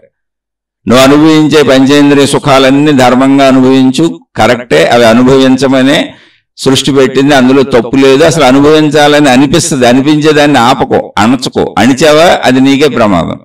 తర్వాత నీకే నీ శరీరం ఎదురు తిరుగుద్ది, నీకే నీ ఇంద్రియాలు ఎదురు తిరుగుతాయి, నీకే నీ మనసు ఎదురు తిరుగుతుంది, నీకే నీ బుద్ధి ఎదురు తిరుగుతుంది. మొత్తం నీకు నీ ఇంటెలిజెన్స్ నీకు వ్యతిరేకంగా పనిచేస్తుంది. మొత్తం నీ ఇంటెలిజెన్స్ నీకు అనుకూలంగా మలుచుకో. అందుకని ధర్మంగా అన్నీ అనుభవించు. అవి శరీరంలో పెట్టబడినాయి. అందుకని భౌతిక జీవితం అంతా కరెక్టే. భౌతికంలో నువ్వు చేసేవన్నీ కరెక్టే. భౌతికంలో నీ కోరికలన్నీ కరెక్టే. భౌతికంలో శారీరక సంబంధాలు ధర్మబద్ధంగా తీర్చుకోవడం అంతా కరెక్టే. భౌతికంలో ధన సంపాదనలు ధర్మంగా చేయటం అంతా కరెక్టే. మంచిగా జీవించడంలో మొత్తం అన్ని తీర్చుకో. నీకు ఎక్కువ డబ్బులుంటే ఎక్కువ అనిపించు, తప్పేం లేదు, ధర్మంగా మంచిగా. నీకు తక్కువ డబ్బులుంటే తక్కువలో బతుకు, ధర్మంగా మంచిగా. అది ఎక్కువ తక్కువలు కాదు అసలు. అక్కడ నువ్వు ఉన్న స్థితిలో నువ్వు కరెక్ట్గా ఉండు. ఇప్పుడు ఆధ్యాత్మిక సాధన ఏంటి, ఆత్మజ్ఞాన సాధన ఏంటి అంటే నువ్వు శరీరంతో అయిపోలేదు, శరీరం నశించిపోద్ది. కానీ శరీరం ఉండగానే నువ్వు మనసుగా లోపల ఉన్నావు, ఆ మనసే శరీరాన్ని కదుపుతుంది. ఈ మనసుగా లోపల ఉన్న స్థితి ఏంటి, అదే జ్ఞాన స్థితి, అదే ఆకాశతత్వము. అందుకే దాని రూపం నీకు తెలీదు. రూపం ఎందుకు తెలీదు? లోపల ఉన్న మనసు, భావాలు, ఆలోచనలు, జ్ఞాపకాలు, తెలుస్తున్నది ఊహ, స్పృహ, జ్ఞానము, ప్రాణశక్తి. ఇలా ఉంది అలా ఉందని ఎందుకు తెలియదు? ఉన్నది అని అనిపిస్తుంది, నేను అనిపిస్తుంది, నాకు అన్ని తెలుస్తున్నాయి, లోపల భావాలు పుడుతున్నాయి, ఆలోచనలు పుడుతున్నాయి. కానీ అవి ఎంత ఉన్నాయి, ఎలా ఉన్నాయి, ఎక్కడున్నాయి ఎందుకు తెలియట్లేదు అంటే బయట ఉన్న ఆకాశం ఖాళీ అనుకొని తిరిగేస్తున్నాం. ఏమీ లేదుగా అక్కడ. లోపల ఉన్న ఆకాశం కూడా అంతే. అది ఆకాశతత్వం, అది శక్తి తత్వం. అది శక్తి అని నీకు ఎలా తెలుస్తుంది? ఆకాశతత్వం అంటే నీలో భావాలు కదులుతున్నాయిగా, నీలో ఆలోచనలు కదులుతున్నాయిగా, నీలో లోపలన్నీ కదులుతున్నాయిగా, నీలో ఉన్నాను అనిపిస్తుందిగా, స్పృహ ఉందిగా, ఎరుకుందిగా, సజీవత్వం ఉందిగా. ఆ సజీవత్వమే శక్తి. అందుకని నీలో ఉన్న ఆకాశతత్వాన్ని, నీలో ఉన్న జ్ఞానతత్వాన్ని పట్టుకుంటే నీ కదలికల ఆధారంగా అది శక్తి అని నీకు తెలుస్తుంది. అది నీలో ఉన్న ఆకాశతత్వము, నీలో ఉన్నటువంటి జ్ఞానతత్వము శక్తి అని తెలిసినప్పుడు బయట ఉన్న ఆకాశతత్వము శక్తి అనే భావన నీకు రూఢి పడుతుంది. ఎప్పుడు నీలో ఉన్న ఆకాశతత్వము, నీలో ఉన్న జ్ఞానతత్వము నీకు అనుభవం అయినప్పుడు. ఎంత అనుభవం? శరీరము నేను అన్నది ఎంత అనుభవమో అలా నువ్వు నేను ఈ జ్ఞానతత్వం నేనే. ఎందుకని జ్ఞానం తెలుస్తుందిగా, గ్రహిస్తున్నావుగా. జ్ఞానంలో విషయాలు పట్టుకోబాక, భార్య భర్త పిల్లలు మళ్ళీ విషయాలు ప్రదేశాలు కోరికలు అవి పట్టుకోబాక. అవన్నీ ఉన్నాయి, అనుభవించుకుంది. కానీ శరీరంతో అవన్నీ అనుభవించుకో. సాధనలో వాటిని పట్టుకోబాక. సాధనలో వాటి అన్నింటినీ తెలుసుకుంటున్న జ్ఞానాన్ని పట్టుకో. ఏంటి ఆ జ్ఞానం? అదే ఆకాశతత్వం. అది ఎలా ఉంది? ఆకాశం వల్లే ఉంది. ఆకాశం ఎలా ఉంది? బయట ఉన్న ఆకాశం వల్లేనే ఉంది లోపల కూడా. అదే లోపల ఉన్న ప్రాణశక్తి. ఆకాశం ఒకటే, ప్రాణశక్తి ఒకటే, జ్ఞానం ఒకటే, అన్నీ ఒకటే లోపల. దాంట్లోనే ఇవన్నీ ఉన్నాయి. వాటిని శరీరంతో బయట తిరిగేటప్పుడు, భౌతిక ప్రపంచంలో జీవించేటప్పుడు అవన్నీ పట్టుకో, తప్పులేదు. అవన్నీ కరెక్ట్గా వాటితోనే జీవించాలి. మంచిగా ఉండి చాలు, అంతే సింపుల్. మంచిగా ఉంటే చాలు, అన్నీ అనుభవించు హ్యాపీగా. ఇంకా దాని అనుమానాలు వద్దు, చేయొచ్చా చేయకూడదని అసలు ఎవరిని అడగబాక. మంచిగా నువ్వు ఏం కావాలంటే అవి చేసుకో. ఇప్పుడు సాధనగా ఓ పావు గంట అరగంట కొంత సమయం మిగిల్చుకో. నీ వీలుని బట్టి పావు గంట అరగంట గంట నీ శరీరం సహకరించాలి, నీ మనసు సహకరించాలి. భౌతికమైనటువంటి వ్యవహారాలలో, జీవితంలో, కుటుంబ జీవితంలో ఉన్నటువంటి, ప్రాపంచిక జీవితంలో ఉన్నటువంటి నీకు సమయం సహకరించాలి. సాధనలో మళ్ళీ నీకు నీ మనసు నిలకడ చెందాలి. అందుకని ఇప్పుడు ప్రశాంతంగా శరీరాన్ని ఒక చోట కూర్చోబెట్టు. నీకు ఎలా వీలైతే అలా కూర్చో. ఎలా కూర్చున్నా పర్వాలేదు. దృష్టి లోపలికి వెళ్ళిపో, కళ్ళు మూసేసుకో. బయట నుంచి నేనేమి చేయను అనుకో. వినపడి కానీ నేనేం చేయను, బయటికి వెళ్ళను, నా లోపలే ఉంటాను. ఇప్పుడు ఎన్ని గుర్తు వచ్చినా, ఎన్ని జ్ఞాపకం వచ్చినా, ఏమనిపించినా, అది సుఖమైన, అది దుఃఖమైన, అది ఆనందమైన, అది భావమైన, ఆలోచన కదిలినా లోపలే కదలాలి, బయటికి వెళ్ళకో. లోపలే కదలాలని దాన్ని బాగా గుర్తుపెట్టుకో. నీ లోపల నువ్వు కదలాలి, అది ధ్యానం. కదలని ఆలోచనలు నీ లోపలే కదలాలి, బయటకు వెళ్ళకూడదు. ఆలోచన పట్టుకు బయటకు వెళ్ళకో. సూక్ష్మ శరీర యానాలని చెప్పకో, అవి పట్టుకు తిరక్కో. ఆలోచనలు పట్టుకు వెళ్ళక అసలు. అది వేరే కోర్సు. అది చదువుకునేవాళ్ళు అది చదువుకుంటారు. మహిమలు మాయలు సూక్ష్మ శరీరాలతో తిరుగుదాం అనుకునేవాళ్ళు తిరగని. అది తప్పు కాదు, రైట్ కాదు. అది ఆనందం అసలు అది ఉందో లేదో తెలియదు, ఎవరిష్టం వాళ్ళది. ఇక్కడ మాత్రం ఏంటి అంటే నీ ఆకాశతత్వంలో నీ లోపల నువ్వు కూర్చో. నీ లోపల ఆకాశతత్వం ఉందని గుర్తించు. నీ లోపల జ్ఞానతత్వం ఉందని గుర్తించు. నీ లోపల శక్తి తత్వం ఉందని గుర్తించు. ఆ శక్తి, ఆ ప్రాణశక్తి, ఆ జ్ఞానశక్తి అదే ఆకాశతత్వం అని గుర్తించు. నీ లోపల దాన్ని స్థిరపరుచుకో. అలా స్థిరపరుచుకోవడానికి రోజు నువ్వు ఎంతసేపు అలా కుదురుగా కూర్చోగలవో ట్రై చేయి. అది పావు గంట, 10 నిమిషాల, అరగంట, గంట, నీ వీలుని బట్టి ఎప్పుడు కుదిరితే అప్పుడు. దానికి నో రూల్స్, నో రెగ్యులేషన్స్. 24 గంటల్లో నీకు ఎప్పుడు వీలైతే అప్పుడు ప్రశాంతంగా కూర్చో. నీ లోపల నువ్వు కూర్చోడానికి రూల్స్ ఏంటి, రెగ్యులేషన్స్ ఏంటి, మళ్ళీ దానికి ముహూర్తాలు ఏంటి, తిథులు ఏంటి, దానికి ఎందుకు ఇవన్నీ గందరగోళాలు? దానికి అసలు ఏ ప్రిపరేషన్ కూడా అక్కర్లే. నీ లోపల నువ్వు కూర్చో. అసలు ఇది ఎంత చక్కగా చేసుకోవచ్చు అంటే, నువ్వు ఏ బస్సులోనే వెళ్తున్నావు అనుకో, నీకు ఏ పని లేదనుకో, అప్పుడు నీ లోపల నువ్వు వెళ్ళిపో. చక్కగా నీ సీట్లో కూర్చో. బస్సు 2-3 గంటలు ఆగదనుకో, హాయిగా నీ లోపలికి నువ్వు వెళ్ళిపో. నువ్వు ట్రైన్లో వెళ్తున్నా వెళ్ళొచ్చు, నువ్వు పడుకున్నా వెళ్ళొచ్చు, నువ్వు ప్రయాణాల్లో వెళ్ళొచ్చు. నువ్వు ఖాళీగా నువ్వేమీ చేయవలసిన అవసరం లేని స్థితుల్లో వెళ్ళు. మళ్ళీ నువ్వే మోటార్ సైకిల్ తోలుకుంటా, నువ్వే డ్రైవ్ చేసుకుంటా వెళ్తుంటే నాలోకి నేను వెళ్తానని పిచ్చ పనులు చేయబాక. నువ్వు కార్యము చేయవలసినప్పుడు కార్యాన్ని కరెక్ట్గా చేయి. నువ్వు కార్యము చేయవలసిన అవసరం లేనప్పుడు హాయిగా నీ లోపలికి నువ్వు వెళ్ళు. అలా వెళ్ళి కూర్చోవటం వలన ఏమవుతుంది? ఎందుకని ఆత్మజ్ఞానం అందరికీ అర్థం కావట్లేదు, ఎందుకని అనంత ఆత్మశక్తి ఎవరికి అర్థం కావట్లేదు, ఎందుకని ఎవరికాళ్ళు అనంత ఆత్మశక్తి ఎరుకని పొందలేకపోతున్నారు, ఎందుకని అందరూ నేనే శరీరం అనుకొని తిరుగుతున్నారు, ఈ శరీర పరిమితి భావంలో జీవిస్తున్నారు, ఈ శరీరమే నేను అనుకుంటున్నారు, అంతకు మించి లోపలికి ఎందుకు వెళ్ళలేకపోతున్నారు, కోటాను కోట్లలో ఒక్కళ్ళు మాత్రమే ఎందుకు వెళ్ళగలుగుతున్నారంటే నీలో ఉన్న ఆకాశతత్వాన్ని అసలు నువ్వు స్థిరపరుచుకోవటంలో అది ఉంది. కానీ నువ్వు శరీరం అనుకొని బయట తిరుగుతున్నావు, పంచేంద్రియాలతో బయట తిరుగుతున్నావు. బయట తిరగడం తప్ప కానే కాదు. నువ్వు శరీరం నిజమే, నువ్వు మనసు నిజమే, కానీ నువ్వు ఆకాశం కూడా నిజం, నువ్వు జ్ఞానం కూడా నిజం, నువ్వు ప్రాణశక్తి కూడా నిజం. నువ్వు ఆ నిజాన్ని తెలుసుకోవట్లే, అది ఇక్కడ చెబుతుంది. ఆధ్యాత్మిక చదువు, ఆత్మజ్ఞాన చదువు అన్నప్పుడు చెబుతున్న విషయం ఏంటంటే, నువ్వు నీ లోపల ఆకాశతత్వం అనేది నిజం. ఆకాశతత్వం కాబట్టే ఆలోచన ఎలా ఉంది, భావం ఎలా ఉంది, నేను ఎలా ఉన్నాను, నేనన్న భావన ఎలా ఉంది, నా ఆలోచనలు, భావాలు, జ్ఞాపకాలు ఎలా ఉన్నాయి అన్నప్పుడు గడుగు రూపు లేదు, రంగు లేదు, రుచి లేదు, వాసన లేదు. ఎందుకని ఆకాశతత్వంలో ఏమి ఉండదు. ఆ ఏమీ ఉండని ఆకాశతత్వమే శక్తి. అందుకే శక్తి ఎలా ఉంటుందంటే ఏముండదు, ఆకాశం వల్లే ఉంటుంది. ఆ ఏమీ ఉండని ఆ శక్తి ఎరుకే జ్ఞానం. జ్ఞానం ఎలా ఉంటుందంటే శక్తి వల్లే ఉంటుంది. జ్ఞానంలోనే ఏముండదు. జ్ఞానం తెలుసుకొనుట, అర్థమవుట, తెలియట, అంతే. అది జ్ఞానం. అంటే జ్ఞానం అన్నా, ఆకాశతత్వం అన్నా, నువ్వు ప్రాణశక్తి అన్నా అన్నీ ఒకటే. అందుకని ముందు నీలో ఉన్న జ్ఞానంలో, నీలో ఉన్న ప్రాణశక్తిలో, నీలో ఉన్న అనంత ఆత్మశక్తిలో, నీలో ఉన్నటువంటి ఆ జ్ఞానస్థితిలో కూర్చో, నీలో ఉన్నటువంటి ప్రాణశక్తిలో కూర్చో, నీలో ఉన్న ఆకాశతత్వంలో కూర్చో, బయటికి తెరవబాక. అలా కొన్నాళ్ళు కూర్చుంటాం అలవాటు అయ్యి బలపడిపోతే ఎలా ఉంటుంది అంటే, నీ శరీర భావాన్ని నువ్వు మర్చిపోతావు. ఎప్పుడొకప్పటికి మర్చిపోవటం ఏంటి, శరీరం ఎగిరిపోదో, పరధ్యాస వస్తుంది. పట్టించుకోకుండా ఉండే అంత ధ్యానం వస్తుంది. కూర్చొని కూర్చొని కూర్చొని అలా వచ్చినప్పుడు ఏమవుతుంది, అలా కూర్చోగా నీలోని ఆకాశతత్వపు ఎరుక నీకు పెరుగుతుంది, నీలోని ప్రాణశక్తి ఎరుక నీకు పెరుగుతుంది, నీలోని జ్ఞానము ఎరుక నీకు పెరుగుతుంది. ఇవన్నీ ఒకటే. అప్పుడు నీకు నిదానంగా ఏమనిపిస్తుంది అంటే, నేను జ్ఞానాన్ని అనిపిస్తుంది, నేను ఆకాశతత్వాన్ని అనిపిస్తుంది, నేను శక్తిని, ప్రాణశక్తిని అనిపిస్తుంది. ఇప్పుడు నీకు అనిపించట్లేదుగా. ఇప్పుడు నీకు నేను శరీరం అనిపిస్తుంది. ఇంకా కొంచెం గట్టిగా ఆలోచిస్తే నేను మనసుని అనిపిస్తుంది. అంతకుమించి ఏమీ అనిపించదు. శరీర మనసులు నేనని ఎప్పుడైతే అనుకున్నావో అవి నిజమే, మళ్ళీ అవి అబద్ధం కాదండి. అందుకని ప్రపంచంలో బయటికి వెళ్ళిపోతావు. ఎందుకని, శరీరంతో చేసేవన్నీ, శరీరంలో ఏమున్నాయి, కన్ను, ముక్కు, చెవి, ఇవన్నీ బయటకే చూస్తాయి. శరీరంతో గ్రహించిన మనసులు ఏమున్నాయి, బయటకే ఉన్నాయి. కాబట్టి మళ్ళీ బయటకు వెళ్ళిపోతుంటావు. మనోపరంగా అయినా బయటకు వెళ్ళిపోతుంటావు, శరీరపరంగా అయినా బయటకు వెళ్ళిపోతుంటావు. బయటికి వెళ్లకుండా నీ నేనులో నువ్వు ఉండి సమస్తాన్ని నీలోనే చూసుకుంటా ఉంటావు. అది ధ్యానం. ఏంటి సమస్తం? బయట నుంచి గ్రహించిన సమస్తం, ఇంకేం లేదు. సమస్తం అంటే మళ్ళీ మీరు ఊహించుకోవద్దేమి. నువ్వు బయట నుంచి గ్రహించినటువంటి మనసుకు సంబంధించిన అన్నింటినీ లోపలే చూడు. ఇప్పుడు భార్య అన్న భావన వచ్చింది, లోపలే చూడు. భర్త అన్న భావన వచ్చింది, లోపలే చూడు. కొడుకు అన్న భావన వచ్చింది, లోపలే చూడు. సంపదలు వచ్చినాయి, లోపలే చూడు. విషయాలు వచ్చినాయి, లోపలే చూడు. సుఖాలు వచ్చినాయి, లోపలే చూడు. దుఃఖాలు వచ్చినాయి, లోపలే చూడు.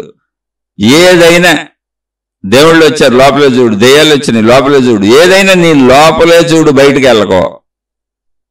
మొట్టమొదటి జరుగుద్ది. మొట్టమొదటి అవన్నీ గుర్తొస్తాయి కాబట్టి అది పట్టుకు బయటకు వెళ్ళిపోతా ఉంటుంది మనసు. ఎందుకని ధ్యానం కుదరట్లేదు అంటారు. కాదు, కుదిరేది కాదు. అది లోపల ఉన్నాయన్నీ కనపడతాయి, కానీ అది పట్టుకు బయటికి వెళ్ళకో. భావంతో బయటికి వెళ్ళకో, లోపలే చూడు. భావంతో బయటికి వెళ్ళటం ఎలాంటిది అంటే, నిద్రలో, స్వప్నలోకంలో అది బయటే తిరుగుతుంది. అందుకని మొత్తం నువ్వు అనుభవించినట్టు నీకు అనిపిస్తుంది. అంటే శరీరానికి బాహ్యంగా తిరిగింది అది. మనసు సంచారం. అది మనసు ఎంత సంచారమైనా చేయగలదు. ఇప్పుడు మనం ఇట్లా కూర్చొని, సోఫాలో కూర్చొని భావ సంచారం చేయట్లా, నేను మీకు చెప్పట్లా. మీరు ఎక్కడెక్కడ వాళ్ళో వింటున్నారు. మీరు కామెంట్లు పెట్టినప్పుడు నాకు తెలిసింది అనుకోండి ఊరికనే. అండ్ ఒకళ్ళు తమిళనాడు వాళ్ళు, ఒకళ్ళు ఆంధ్రప్రదేశ్ వాళ్ళు, కొంతమంది అమెరికాలో కూడా వింటున్నారు, కొంతమంది దుబాయ్లో వింటున్నారు, కొంతమంది ఏదో వేరే కంట్రీస్లో వింటున్నారని నాకు తెలుసు అనుకోండి. ఇప్పుడు నా భావం ఏమైంది మీకు చెబుతున్నప్పుడు, ఆహా అమెరికా దాకా వెళ్ళిపోయింది. అది అమెరికా వాళ్ళు వింటారు, తమిళనాడు వాళ్ళు వింటారు, పక్కన ఢిల్లీ వాళ్ళు వింటారు, కలకత్తా వాళ్ళు వింటారు, ఆంధ్రాలో అనేక ఊళ్ళల్లో వాళ్ళు వింటారు. ఇప్పుడు నా మనసు బాహ్యానికి ఆ ఊళ్ళకి వెళ్ళిపోతుంది. కాదు, నా లోపల ఆ ఊళ్ళన్నీ నా లోపలే భావించుకోవాలి. నా మనసు బయటకు వెళ్ళకూడదు. ధ్యాన భావనకి చెప్పాను. ఇప్పుడు ఇది కాదు. ప్రాపంచికంగా బయట తిరుగుతావు నువ్వు. శరీరపరంగా, మనోపరంగా తిరిగేదంతా ప్రపంచంలోనే. అది నిజమే, అది అవసరమే. శరీరం లేకపోతే ఇది కూడా చేయలేం. అంటే నేను శరీరము అన్న ఎంత గాఢభావన ఉందో, నేను మనసు అన్న ఎంత గాఢభావన ఉందో, అలాగే నేను నాలో ఉన్న ఆకాశతత్వము, నేను నాలో ఉన్న జ్ఞానము అంటే గ్రహించే శక్తిని, అది నాలో ఉంది, అది నేనే నాలో ఉన్న ప్రాణశక్తి. మూడు ఒకటే. ఆ ప్రాణశక్తి జ్ఞానశక్తి, ఆ ప్రాణశక్తి జ్ఞానశక్తి, అదే ఆకాశశక్తి అనేది నీకు అనుభవం అవ్వాలంటే అది నెలలు పట్టుద్దా, సంవత్సరాలు పట్టుద్దా అనేది నువ్వు కూర్చునేటువంటి దాన్ని బట్టి, ఇంతకు ముందు ప్రపంచంలో నువ్వు అల్లుకున్నటువంటి అల్లికలను బట్టి ఉంటుంది, నీ మీదే ఆధారపడి ఉంటుంది సాధనా కాలం, నీకు అనుభవం కలగటానికి. కానీ నువ్వు ఎంత కూర్చుంటావో 1 2 3 4 5 6 7 8 అట్లా 10 11 ఎన్నిసార్లు ఎన్ని రోజులు కూర్చుంటా ఉంటావో అంతకంతా భావం స్థిరపడతా ఉంటుంది. అలా ఒక రోజుకి బాగా భావస్థిరత వస్తుంది. ఏమని? నేను లోపల శక్తిని, నేను లోపల జ్ఞానాన్ని, నేను లోపల ఆకాశతత్వాన్ని అని లోపల కూర్చోవటం అలవాటు అవుద్ది. నా లోపలని ఎరుకని, నా లోపల స్పృహని, నా లోపల శక్తిని నేను నమ్మటం అలవాటు అవుద్ది. అది కూడా నేనేని భావించటం అలవాటు అవుద్ది. అది ఇప్పుడు శరీరం నేనని భావించటం అలవాటు అయింది, ఎందుకని సహజంగా జీవించటం వల్ల. అందుకని ఆ భావాన్ని లోపల కూడా నేను, లోపల శక్తిని కూడా నేను, లోపల ఆలోచనలు కూడా నేను, లోపల జ్ఞానాన్ని కూడా నేను, నా లోపల కూడా నేనున్నాను. నా లోపల ఎరుక అద్భుతమైన ఎరుక ఉంది, అది అనంతమైన ఎరుక, అదే ఆకాశతత్వము. నా లోపల ఆకాశతత్వంలో, నా లోపల జ్ఞానతత్వంలో, నా లోపల ప్రాణశక్తిలో నేను కూర్చుంటున్నాను, అందులోనే ఇవన్నీ కదులుతున్నాయి అని లోపలే ఉండు, బయటకు వెళ్ళబాక. నీలో నువ్వు ఉండు, బయటకు అస్సలు వెళ్ళకు. ఒకవేళ బయటికి తలంపు వెళ్ళిపోయింది, వెళ్ళని పర్వాలేదు, మళ్ళీ తెచ్చి లోపల పెట్టుకో. బయటికి వెళ్ళకంటే ఏది బలవంతంగా చేయకండి. ఇప్పుడు మీతో ఇన్ని మాట్లాడుతున్నా నాకు బయటికి వెళ్ళిపోతానే ఉంటుంది, మళ్ళీ తెస్తా ఉంటాను, మళ్ళీ వెళ్ళిపోతానే ఉంటుంది, మళ్ళీ తెస్తానే ఉంటాను. ఎందుకని? బయటకు వెళ్ళటం ఆపితే పిచ్చోళ్ళం అయిపోతాం. ఎందుకని? మెలకువల్లో బయటకు వెళ్ళాలిగా. అందుకని ఈ సాధనా కాలంలో మాత్రమే, ఈ కాసేపు మాత్రమే, పావుగంట అరగంట మాత్రమే ఈ ఆధ్యాత్మిక చదువు, ఆత్మజ్ఞాన చదువులో అంతరంగ సాధన చేసుకుంటున్నప్పుడు మాత్రమే. దానికి ధ్యానం అంటారా, అంతరంగ సాధన అంటారా, విచారణ అంటారా, మీ ఇష్టం వచ్చిన పేరు పెట్టుకోండి. లేదా ఊరుకునే కూర్చున్నాను అనుకుంటారు. ఎందుకంటే పేర్ల గందరగోళం బోల్డ్ ఉంది ఇక్కడ. ఆ గందరగోళంలో పడకూడదని నేను ఆత్మజ్ఞాన చదువు, ఆధ్యాత్మిక చదువు అని చెబుతున్నా. ఒకసారి లోపల చూసుకుంటాం. ఇప్పుడు బాగా చదువుకున్నాక ల్యాబొరేటరీలో పరీక్షలు చేస్తారు కదా, అన్నీ ల్యాబొరేటరీలో కూడా ఉంటాయి కదా చదువుల్లో. అలా ఇప్పుడు మన శరీరం అనే ల్యాబొరేటరీ లోపలికి వెళ్తున్నాం. చదువుకున్న దాని ప్రకారం లోపల జ్ఞానాన్ని చూసుకుంటున్నాం, లోపల ప్రాణశక్తిని చూసుకుంటున్నాం, లోపల ఆకాశతత్వాన్ని చూసుకుంటున్నాం, లోపల నన్ను నేను చూసుకుంటున్నా, నా లోపలి నేను చూసుకుంటున్నా. శరీరం నా బయట నేను, మనసు నా బయటదే, బయటకు తీసుకుపోద్ది. నా లోపల నేను చూస్తున్నా. అంతే, చాలా సింపుల్. ఇందులో గజిబిజయం లేదు. మళ్ళీ సందేహం వస్తే అడగండి, చెప్తా, ఎన్నిసార్లు ఏం చెబుతా. కానీ ఆ లోపల కూర్చోవటం అనేది ప్రాసెస్. ఇక్కడ బయటకు వెళ్లకుండా లోపల కూర్చో. బయటకు వెళ్లకుండా లోపల కూర్చోమంటే బలవంతం కాదు, సహజంగా అది బయటకు వెళ్ళిపోద్ది. వెళ్ళనే మళ్ళీ తీసుకొచ్చి లోపల కూర్చో, మళ్ళీ వెళ్ళిపోద్ది. వెళ్ళనే మళ్ళీ తీసుకొచ్చి లోపల కూర్చో, మళ్ళీ వెళ్ళిపోద్ది, మళ్ళీ తీసుకురా. అలా ట్రై చేస్తూనే ఉండు. అది సహజంగా, నిదానంగా, ప్రశాంతంగా. రావట్లేదు అనుకోబాక, చికాకు పడబాక, నిన్ను నువ్వు ఏమి అనుకోబాక, నాకు సాధన కుదరట్లేదు అనుకోబాక, కుదరాలి అనుకోబాక, బలవంతంగా చేయాలి అనుకోబాక. రోజు ఒక అభ్యాసంలో ఆహారం తిన్నట్టుగా, టిఫిన్ తిన్నట్టుగా, రోజు వాకింగ్ చేసినట్టుగా, వృత్తి వ్యాపార ఉద్యోగాలు చేసినట్టుగా, రోజు భార్యాపిల్లలు భర్త పిల్లలతో కబుర్లు చెప్పుకున్నట్టుగా, స్నేహితులతో తిరిగినట్టుగా, సినిమాలకు వెళ్ళినట్టుగా, షికారులకు వెళ్ళినట్టుగా, దీన్ని కూడా సరదాగా పావుగంట అరగంట చేయంతే. ఇది కూడా జీవితంలో భాగంగా పెట్టుకో, అదే అలవాటు అయిపోద్ది. కొంతకాలానికి అలవాటు అయిపోద్ది. ఆ కొంతకాలం సంవత్సరాల, నెలల అనేది మన మీద ఆధారపడి ఉంటుంది. ఆ మన మీద ఆధారపడి ఉండటం అనేది మనం ఎంత బలంగా, ఎంత ఎక్కువసేపు చేసామని కాదు, తక్కువ ఎక్కువసేపులు కాదు ఇక్కడ ప్రమాణం. మనం ఎంత బలీయంగా బాహ్య ప్రపంచంలో ఈ శరీరం నేనే, ఈ మనసు నేనే ఇరుక్కుపోయాము అన్న దాని మీద ఆధారపడి ఉంటుంది. చక్కగా జ్ఞానాన్ని వింటూ ఉంటే ఆ బలీయత తగ్గి ఈ బలీయత పెరుగుతూ ఉంటుంది. అలాంటి తగ్గటం అంటే శరీరం నేను అబద్ధమా? అబద్ధం కాదు, నిజమే. కాబట్టి అదేం పూర్తిగా తగ్గక్కర్లా. లోపలది కూడా నేనేని పెరిగితే చాలు. శరీరం నేను బానే భావన అలా ఉండి, లోపల శక్తిని కూడా నేనే, లోపల జ్ఞానాన్ని కూడా నేనే, లోపల ఆకాశతత్వాన్ని కూడా నేనే. పదాలు ఎక్కువ వాడుతున్నాను కానీ మొత్తం అంతా ఒకటే. ఆ లోపల స్పృహను నేనే, లోపల ఎరుకను నేనే, నా లోపల నేనును చూసుకుంటున్నాను అనే ఆ నేనును దాటి బయటికి వెళ్ళకు. అలా వెళ్లకుండా ఉండడానికి ట్రై చేయి. ఇదే ఆధ్యాత్మిక చదువు, ఆత్మజ్ఞాన చదువు, ఇదే ఆధ్యాత్మికం. ఇప్పుడు మన సోదరుడు అడిగింది ఏంటంటే, ఇప్పుడు ఇదే సృష్టి అన్నీ చెప్పారులేండి, అన్ని విషయాలు రెగ్యులర్గా మాట్లాడుకుంటున్నాయి. ఇప్పుడు దీని గురించి తెలిసినా తెలియకపోయినా జరిగేదే జరుగుతుంది. ఆఖరికి అంతా ఒక నియమ ప్రకారమే అవుతుంది. ఇప్పుడు మనం ట్రై చేయకపోయినా ఎన్ని వేల లక్షల కోట్ల సంవత్సరాలకైనా ఉన్నది ఒకటే అనంత శక్తి. కాబట్టి మళ్ళీ జీవులన్నీ అందులోనే కలిసిపోతాయి. ఉన్న జీవుడుగా ఉన్నప్పుడు మనం ఇలా మాట్లాడుకుంటాం, కానీ అన్నీ అందులోనే కలిసిపోతాయి వెళ్ళి. అందుకని అన్నీ అందులోంచే వ్యక్తపరచబడుతున్నాయి. ఇంతకుముందు అనేక ఉదాహరణలు చెప్పాను. సముద్రము, అలలు బోల్సార్లు మాట్లాడుకున్నాం. ఇప్పుడు దీనివల్ల ఉపయోగం ఏంటి? చివరిలో మన సోదరుడు అడిగారు, ఎందుకు అసలు దీన్ని సులభంగా గ్రహించలేకపోతున్నాం అన్నారు ఆయన. ఇది ఇంత క్లారిటీగా క్రిస్టల్ క్లియర్గా ఉంది కదా, ఎందుకని సులభంగా గ్రహించలేకపోతున్నాం అన్నప్పుడు, మనలో ఉన్న ప్రాణశక్తి బయట ఉన్న ఆకాశం ఒకటే, మనలో ఉన్న జ్ఞానశక్తి బయట ఉన్న ఆకాశం ఒకటే, మనలో ఉన్నటువంటి ఎరుక స్పృహ ఏదుందో బయట ఉన్న ఆకాశం ఒకటే. ఇప్పుడు ఆకాశంలో ఏముందని ఏమి లేదని కదా తిరుగుతున్నాం. ఎందుకు గుర్తించలేకపోతున్నాం అంటే అసలు గుర్తించేలా లేదు కదా. గుర్తించే అన్నీ ఏంటి? ఇంద్రియాలు, శబ్ద స్పర్శ రూపరస గంధములు.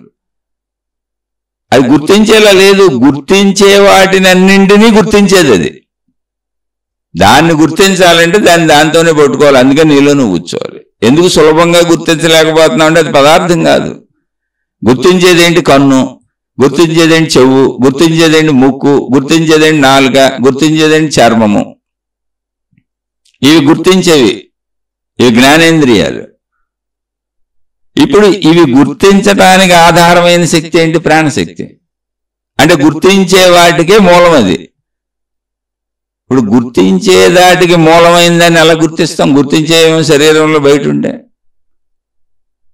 కాబట్టి దాన్ని ఎలా గుర్తించాలి? ఇప్పుడు జ్ఞానాన్ని జ్ఞానంతో గుర్తించాలి, శక్తిని శక్తితో గుర్తించాలి, ఎరుకని ఎరుకతో గుర్తించాలి, స్పృహని స్పృహతో గుర్తించాలి. అలా గుర్తించే శక్తి మనకుంది. అందుకే నీ లోపల నువ్వు కూర్చోనేది. నువ్వు బయట తిరుగుతున్నంత కాలం అసలు ఏ విధంగానూ గుర్తించలేవు. ఎందుకని బయట తిరగటం అంటేనే అర్థం శరీరం నేను, మనసు నేననే భావనలో ఫిక్స్ అయిపోయాం. పోనీ అది మానేద్దామా? మానకూడదు. అది సత్యం. శరీరం ఉన్నంత వరకు అది అలాగే జరిగే ప్రాసెస్, అదే జీవితం. మరి ఇప్పుడు ఏం చేయాలి? అలవాటు చేసుకో, సాధన కాసేపు పెట్టుకో. నీకు సమయం కుదిరిన దాన్ని బట్టి, నీ వీలుని బట్టి, నువ్వు సాధన చేయగలిగిన సామర్థ్యాన్ని బట్టి, నీ మనసు, నీ శరీరం, నీకున్నటువంటి జీవన పరిస్థితులు ఇచ్చిన కాలాన్ని బట్టి ట్రై చెయ్యి. నీ లోపల నువ్వు ఉండటం ట్రై చేయి. గుర్తించేదాన్ని గుర్తించు. ఏది అన్నింటినీ గుర్తిస్తుందో దాన్ని గుర్తించడం వల్ల అది ఇంద్రియముల ద్వారా అన్నింటినీ గుర్తిస్తున్నాం. ఎందుకు సులభంగా గుర్తించలేకపోతున్నాం అంటే ఇప్పుడు చెప్పుకుంటే సులభంగానే ఉందిగా, కానీ గుర్తించడానికి అక్కడ ఏం లేదుగా. ఆకాశాన్ని ఎలా గుర్తిస్తారు? ఆకాశం ఉందా లేదా? ఆకాశం అని పేరు పెట్టామా లేదా? ఖాళీ ఉందా లేదా? ఖాళీ అని పేరు పెట్టామా లేదా? శూన్యం ఉందా లేదా? శూన్యం అని పేరు పెట్టామా లేదా? ఉంది కాబట్టే శూన్యము, ఖాళీ, ఆకాశం అని పేర్లు వచ్చినాయి. గుర్తిస్తున్నాంగా. ఆకాశాన్ని గుర్తిస్తున్నాం, ఖాళీని గుర్తిస్తున్నాం, శూన్యాన్ని గుర్తిస్తున్నాం. కానీ ఎలా గుర్తిస్తున్నాం? ఏమీ లేనట్టుగా గుర్తిస్తున్నాం. ఏమీ లేని దాన్ని గుర్తుపెట్టుకోవాల్సిన అవసరం కూడా లేదుగా. అక్కడ ఏమీ లేదు కాబట్టి అది గుర్తుపెట్టుకునేది కాదు. అదే గుర్తు. గుర్తుపెట్టుకునే వస్తువు కాదు, గుర్తుపెట్టుకునే విషయం కాదు, గుర్తుపెట్టుకునే పదార్థం కాదు. గుర్తుపెట్టుకోవడానికి అక్కడ ఏమీ లేదు, కానీ గుర్తుపెట్టుకునే శక్తే అది. కాబట్టి దానిగా చూడంతే. గుర్తుపెట్టుకోవాలంటే అది ఇంకోటి అవుద్ది. రెండవది ఉంటే గుర్తుపెట్టుకోవటం కుదురుద్ది. ఎందుకు సులభంగా గ్రహించలేకపోతున్నాము అంటే, సులభంగా గ్రహించాలి అంటే రెండోది ఉండాలి. గ్రహింపు ఎప్పుడు రెండోది ఉంటేనే జరుగుద్ది. అదే అయినప్పుడు దానిలో కలిసిపో, లయించిపో. దాంతోనే స్పృహని స్పృహగా గుర్తించు, ఎరుకని ఎరుకగా గుర్తించు, ఖాళీని ఖాళీగా గుర్తించు, నిశ్శబ్దాన్ని నిశ్శబ్దంగా గుర్తించు, మౌనాన్ని మౌనంగా గుర్తించు, నిశ్చలత్వాన్ని నిశ్చలత్వంగా గుర్తించు, ప్రశాంతతను ప్రశాంతతగా గుర్తించు, నిర్మలత్వాన్ని నిర్మలత్వంగా గుర్తించు. అక్కడ ఇంక సౌండ్స్ ఉండవు, అప్పుడు ఆకారాలు ఉండవు. దాన్ని అలాగే గుర్తించాలి. అందుకని గుర్తించాం, కానీ శరీరంతో తిరిగేటప్పుడు విషయాలతో, వస్తువులతో, ప్రదేశాలతో, పదార్థాలతో, పరిమితులతో, అనేకాలతో, భిన్నాలతో తిరుగుతున్నాం కాబట్టి ఇంద్రియానుభవాలు అవుతున్నాయి. కాబట్టి అనుభవం లేని ఖాళీని, అనుభవం లేని శూన్యాన్ని, అనుభవం లేని నిశ్చలతని, అనుభవం లేని మౌనాన్ని, ఏ అనుభవం ఉండదు అందులో. అది గుర్తింపు కానట్టుగా అనుకుంటున్నాం. అనుభవం లేకపోవటమే దాని అనుభవం. అందుకని అనుభవాలు వదిలేసిన అనుభవం లేని అనుభవాన్ని ధ్యానంలో అలవాటు చేసుకో అన్నారు. అనుభవం కాని అనుభవాన్ని, ఏ అనుభవం లేని అనుభవాన్ని, ఓ మౌనానుభవాన్ని, ఒక నిశ్చలానుభవాన్ని, ఒక ప్రశాంతత అనుభవాన్ని, ఒక ఖాళీ అనుభవాన్ని, ఒక శూన్యత అనుభవాన్ని, ఒక ఎరుక అనుభవాన్ని, ఒక స్పృహ అనుభవాన్ని అలవాటు చేసుకో అన్నారు. అది అలవాటు అవ్వాలి. సులభంగా శరీరంతో అన్ని అలవాటు అయిపోయినాయి కనుక ఇది సులభమే అయినా కష్టం అనిపిస్తుంది. అంటే వేరే అలవాట్లు ఉండటం వలన అవి దీనికి భిన్నంగా ఉండటం వలన ఇప్పుడు అలవాటు చేసుకోవాలి అంతే, ఇంకో దారి లేదు దానికి. చాలా తేలికిది. అసలు అన్నింటికంటే తేలికైందంటే తెలుసా? ఆత్మజ్ఞానం, ఆత్మశక్తి, ప్రాణశక్తి ఎరుక, ఆధ్యాత్మిక చదువు. ఎందుకని? అసలు ప్రయత్నంతోనే పని లేదు, మేలకుండా కూర్చుంటే చాలు. దాంట్లో నువ్వు ఏది చేయాలన్న చిన్న జామ పండు కోసుకోవాలనుకో, జామ చెట్టు దగ్గరికి వెళ్ళి చెట్టు మేంచి కోసుకునే ప్రయత్నం చేయాలి.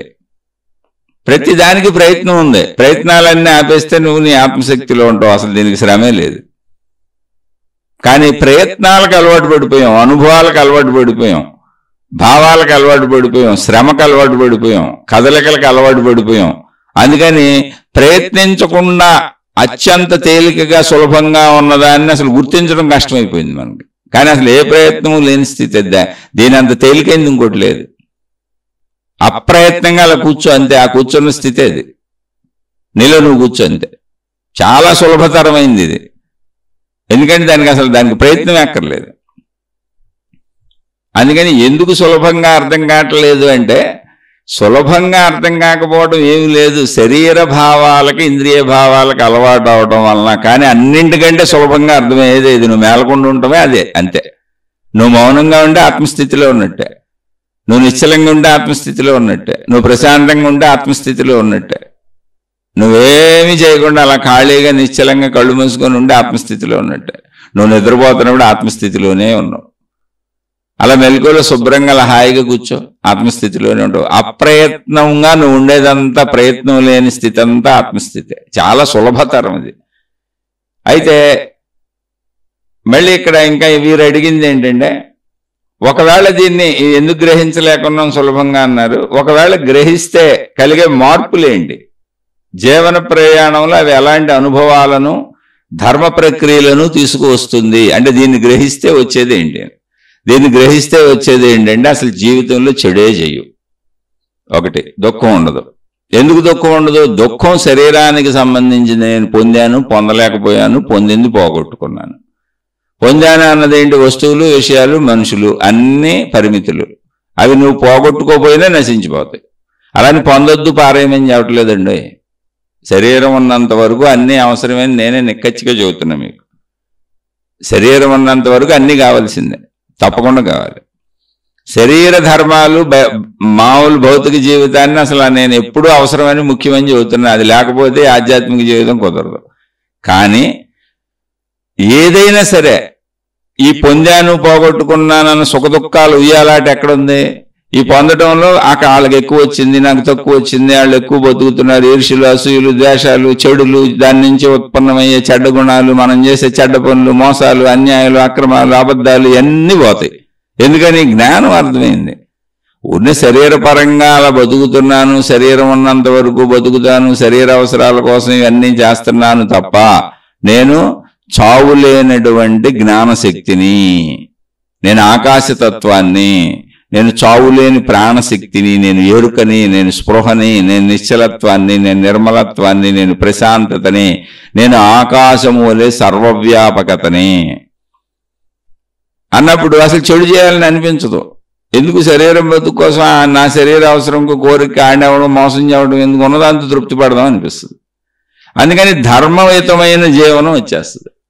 అసలు చెడు చేయాలనే థాట్ రాదు నీకు, ఇది స్థిరపడినప్పుడు. ఎందుకని? చెడు చేసేది శరీరం. ఇంద్రియ కోరికల కోసం చెడు చేయాలనుకునే భావాలు శరీరంలో పడతాయి, ఘర్షణ భావాలు శరీరంలో పడతాయి, దుఃఖాలు శరీరంలో పడతాయి. ఇది నాకు వద్దు, ఇది నాకు కావాలి అనేటువంటి భావాలు శరీరానికి పడతాయి.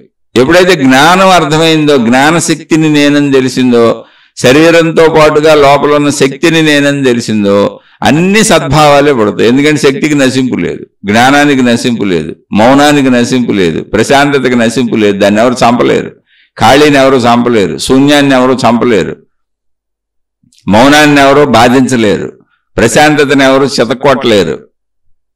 మీరు చూసుకోండి కావాలి. అది నాకు అనుభవం అవుతుంది లోపలది నేను అని.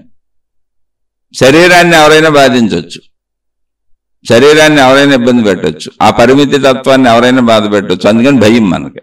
పైగా దానికి నశింపు ఉంది, మరణం ఉంది.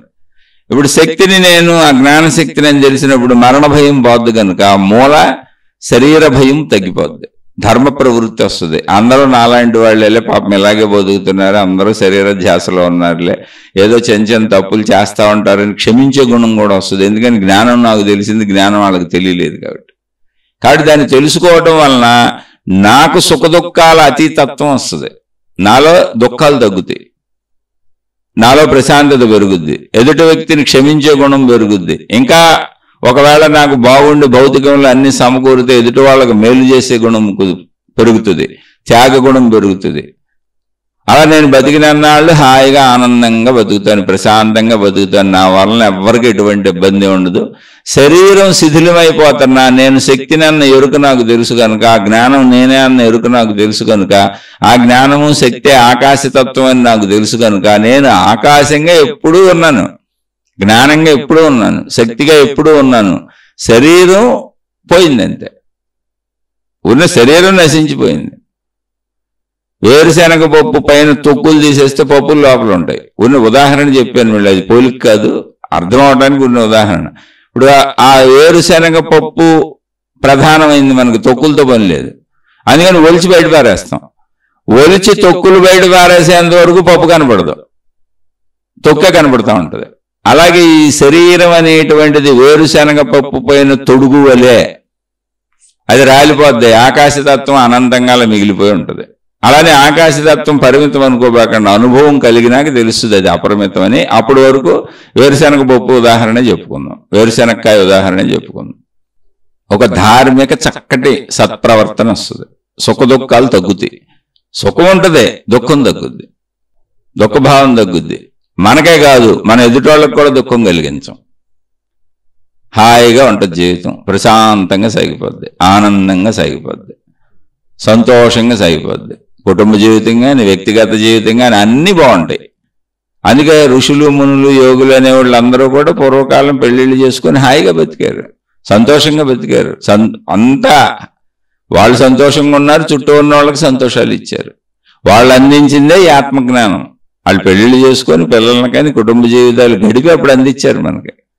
ఇలా మీరు కూడా ఉండండి అయ్యా, ఎందుకు ఈ గొడవలు గోళ్ళు కొట్టుకోవటాలు, ఈ రాక్షసత్వం, ఈ చెడ్డ పనులు, ఈ మోసాలు, ఇవన్నీ శరీర భావంలో కలుగుతున్నాయి. మీలోనే ఉన్నటువంటి ఆ తత్వాన్ని తెలుసుకోండి అని చెప్పారు. అదే ఆత్మజ్ఞానం, ఆధ్యాత్మిక చదువు మనం చదువుకుంటున్నాం. మళ్ళీ మీకు ఏ సందేహం వచ్చినా అడగండి, చక్కగా నాకు తెలిసినంత మీకు తప్పకుండా చెప్పే ప్రయత్నం చేస్తాను. ఒకవేళ నేను చెప్పింది మీకు అర్థమయ్యి ఆచరించుకుంటూ ఉంటే జీవితంలో ఖచ్చితంగా మీరు ఎంతో కొంత పావుగంట అరగంట అలా ప్రశాంతంగా కూర్చొని మీలో మీరు ఉండాలి. ధ్యానం అంటే అది మీ నుంచి బయటికి వెళ్ళకూడదు, ఆలోచన రూపంలో కూడా బయటికి వెళ్ళకూడదు. కళల్లో స్వప్నలోకంలో మనలో మనం కలగంటున్నాం మొత్తం, అద్భుతంగా అది మనలోనే జరుగుతుంది. కానీ ఆ ప్రదేశాలు మొత్తం అన్ని మనలోకి వచ్చేసినాయి. మన శక్తి యొక్క విస్తృతి అది. అంటే మనలో ఉన్నటువంటి శక్తి మొత్తం సృష్టిని నీకు సృష్టించి చూపించేసింది స్వప్నలోకంలో. అయితే మళ్ళీ మెలకు వచ్చినాక శరీరంతో వాస్తవం కాదు కాబట్టి సింపుల్గా తీసి వదిలేసాను. అందుకే స్వప్నం అని పేరు పెట్టాను. ఇప్పుడు కూడా సాధనలో అలా నీలో నువ్వు కూర్చో అంతే. ఎన్ని ఊహలు రాని, ఎన్ని ఆలోచనలు రాని ఆయన అలా వస్తున్నాయని తెలుసుకో అంతే. ఎందుకని అవన్నీ రావాలి. ఎందుకు మళ్ళీ చదువుతున్నా, భౌతిక జీవితంలో నువ్వు హాయిగా ఆనందంగా ఉండాలంటే ఏది మర్చిపోకూడదు. కాదు ఇప్పుడు అక్కర్లేదని తాత్కాలికంగా పక్కన పెట్టు. ఆ తాత్కాలికంగా పక్కన పెట్టడం అనే సాధనని మనం చేస్తున్నాం. ఇప్పుడు నాలో నేను కూర్చుంటాం, అది ఆలోచించి చూడండి. చక్కగా అర్థమైన వాళ్ళు ఆచరించుకోండి. అర్థమయ్యి ఆచరిస్తున్న వాళ్ళు సందేహం వస్తే తప్పకుండా అడగండి. ఎవరైనా విని అర్థం కాలేదు, సరిగ్గా చెప్పలేదు, గజిబిజిగా ఉంది, గందరగోళంగా ఉంది, అసలు ఈయన ఏదో చెబుతున్నాడు అనుకుంటే మళ్ళీ చెబుతున్నా మీది మార్గం కాదు. మీ మార్గంలో మీరు హాయిగా సాగిపోండి, ముందుకు సాగిపోండి, చక్కగా వెళ్ళిపోండి, మీ విధానాల్లో మీరు సాగిపోండి. మీ అన్నీ కరెక్టేను, అందులో ఏ తప్పు లేదు. ఎవరికి ఏదనిపించినా అలా వెళ్ళొచ్చు, ఎవరి స్వేచ్ఛలో వాళ్ళు బతకొచ్చు. ఈ విశాల విశ్వం అందరికీ అన్ని రకాల స్వేచ్ఛలు ఇచ్చింది. ఇదేదో ఒక చిన్న క్లాస్, ఏదో 10 మందో 20 మందో వింటున్నారు, వాళ్ళకి అర్థమవుతుంది అంటున్నారు. మేమేదో నర్సరీలోనో ఎల్కేజీలోనో యూకేజీలోనో కూర్చొని దీన్ని అర్థం చేసుకుందామని ఆధ్యాత్మిక చదువు, ఆత్మజ్ఞానం చదువు కొట్టుకుంటున్నాం. ఇది అర్థం కాని వాళ్ళందరూ మీరు ఏ ప్రొఫెసర్లు అయి ఉండొచ్చు, ఏ డిగ్రీలో చదువుతూ ఉండొచ్చు, ఏ బీటెక్లో ఎంబీబీఎస్లోనూ ఉండుండొచ్చు. మీరు ఏ స్థాయిలో ఉన్నారో మరి మేము అంత దూరం రాలేదు కాబట్టి మాకు అది తెలియదు. కనుక అర్థం కానోళ్ళు తప్పుగా ఉంది అని అనుకునే వాళ్ళు అందరూ కూడా నన్ను క్షమించి వదిలేసి వినబాకండి, మీ మార్గాల్లో మీరు హాయిగా వెళ్ళిపోండి. ఇది అర్థమవుతున్న వాళ్ళు మాత్రం వినకుండా ఉండబాకండి, ప్రతి శీర్షిక వినండి. 1 కాదు, 2 సార్లు కాదు, 3 సార్లు కాదు, 4 సార్లు కాదు, మీకు వీలైతే 100 సార్లు వినండి. ఎందుకంటే మీకు అర్థమవుతుంది అంటే మీరు అందులో ముందుకెళ్తారని అర్థం. అర్థం అవడాన్ని మించిన అదృష్టం లేదు. ఎందుకు తెలుసా? అర్థం అవడమే జ్ఞానం, తెలియటమే జ్ఞానం. అందుకని అర్థమవుతుంది అనుకున్న వాళ్ళు వింటూ ఉండండి, పదే పదే వింటూ ఉండండి. ఒక శీర్షిక ఎన్నిసార్లైనా వింటూ ఉండండి, మీ వీలుని బట్టి, మీ సమయాన్ని బట్టి. విన్నాను అనుకోబాకండి. నేను చెప్పిన శీర్షిక నేను వింటున్నప్పుడే నాకు కొత్తగా ఉంటుంది. అసలు నేను ఏం శీర్షికలు చెప్పానో కూడా నాకు గుర్తుండదు. ఇప్పుడు మీతో మాట్లాడుతాను, ఈ శీర్షిక చెప్పాను, ఈ సుమారుగా 1 గంట పైన వెళ్ళిపోయి ఉంటుంది, ఎంత సమయం వెళ్ళిందో కూడా నాకు తెలియదు. ఇప్పుడు నువ్వేం చెప్పావంటే మొదటి నుంచి నేను చెప్పలేను, మొత్తంగా కలిపి గుర్తుంటుంది. ఏదో ఒక ఆయన ఇలా ప్రశ్న అడిగారు, నీ లోపల నువ్వు కూర్చోమనే దాన్ని అనేక రకాలుగా చెప్పాను. నువ్వు బయట తిరగొద్దు, నీ లోపలే ఉండాలి, అదే ఆకాశతత్వం, అదే ప్రాణశక్తి, అదే జ్ఞానశక్తి. నీ లోపల, నీ నువ్వులో, నీ నేనులో నువ్వు కూర్చో అనేదాన్ని చెప్పానని బల్క్గా నాకు గుర్తుంటుంది అంతే. మొత్తంగా నేను చెప్పినవన్నీ నాకు గుర్తుండవు అసలు. అందుకని నేను వింటున్నప్పుడు నాది నాకే కొత్తగా ఉంటుంది, నాది నేనే వింటా ఉంటాను. అప్పుడు వినటం అనే ప్రక్రియ అనేక మంది మహాత్ములు చెప్పింది నేను కూడా ఇప్పుడు కూడా వింటూ ఉంటాను. కాబట్టి వినండి, మీకు అర్థమైతే వినండి. అర్థం అవని వాళ్ళు మీకు ఏది అర్థం అవుతుందో అయ్యానండి, ఇయ్యనబాకండి. ఎవరికి ఏది అర్థం అవుతుంటే వాళ్ళ మార్గం అది. శుభమస్తు. మీకు మీ కుటుంబ సభ్యులకు మేలు చేకూరుగాక. మరలా మరొక కొత్త శీర్షికతో కలుసుకుందాం.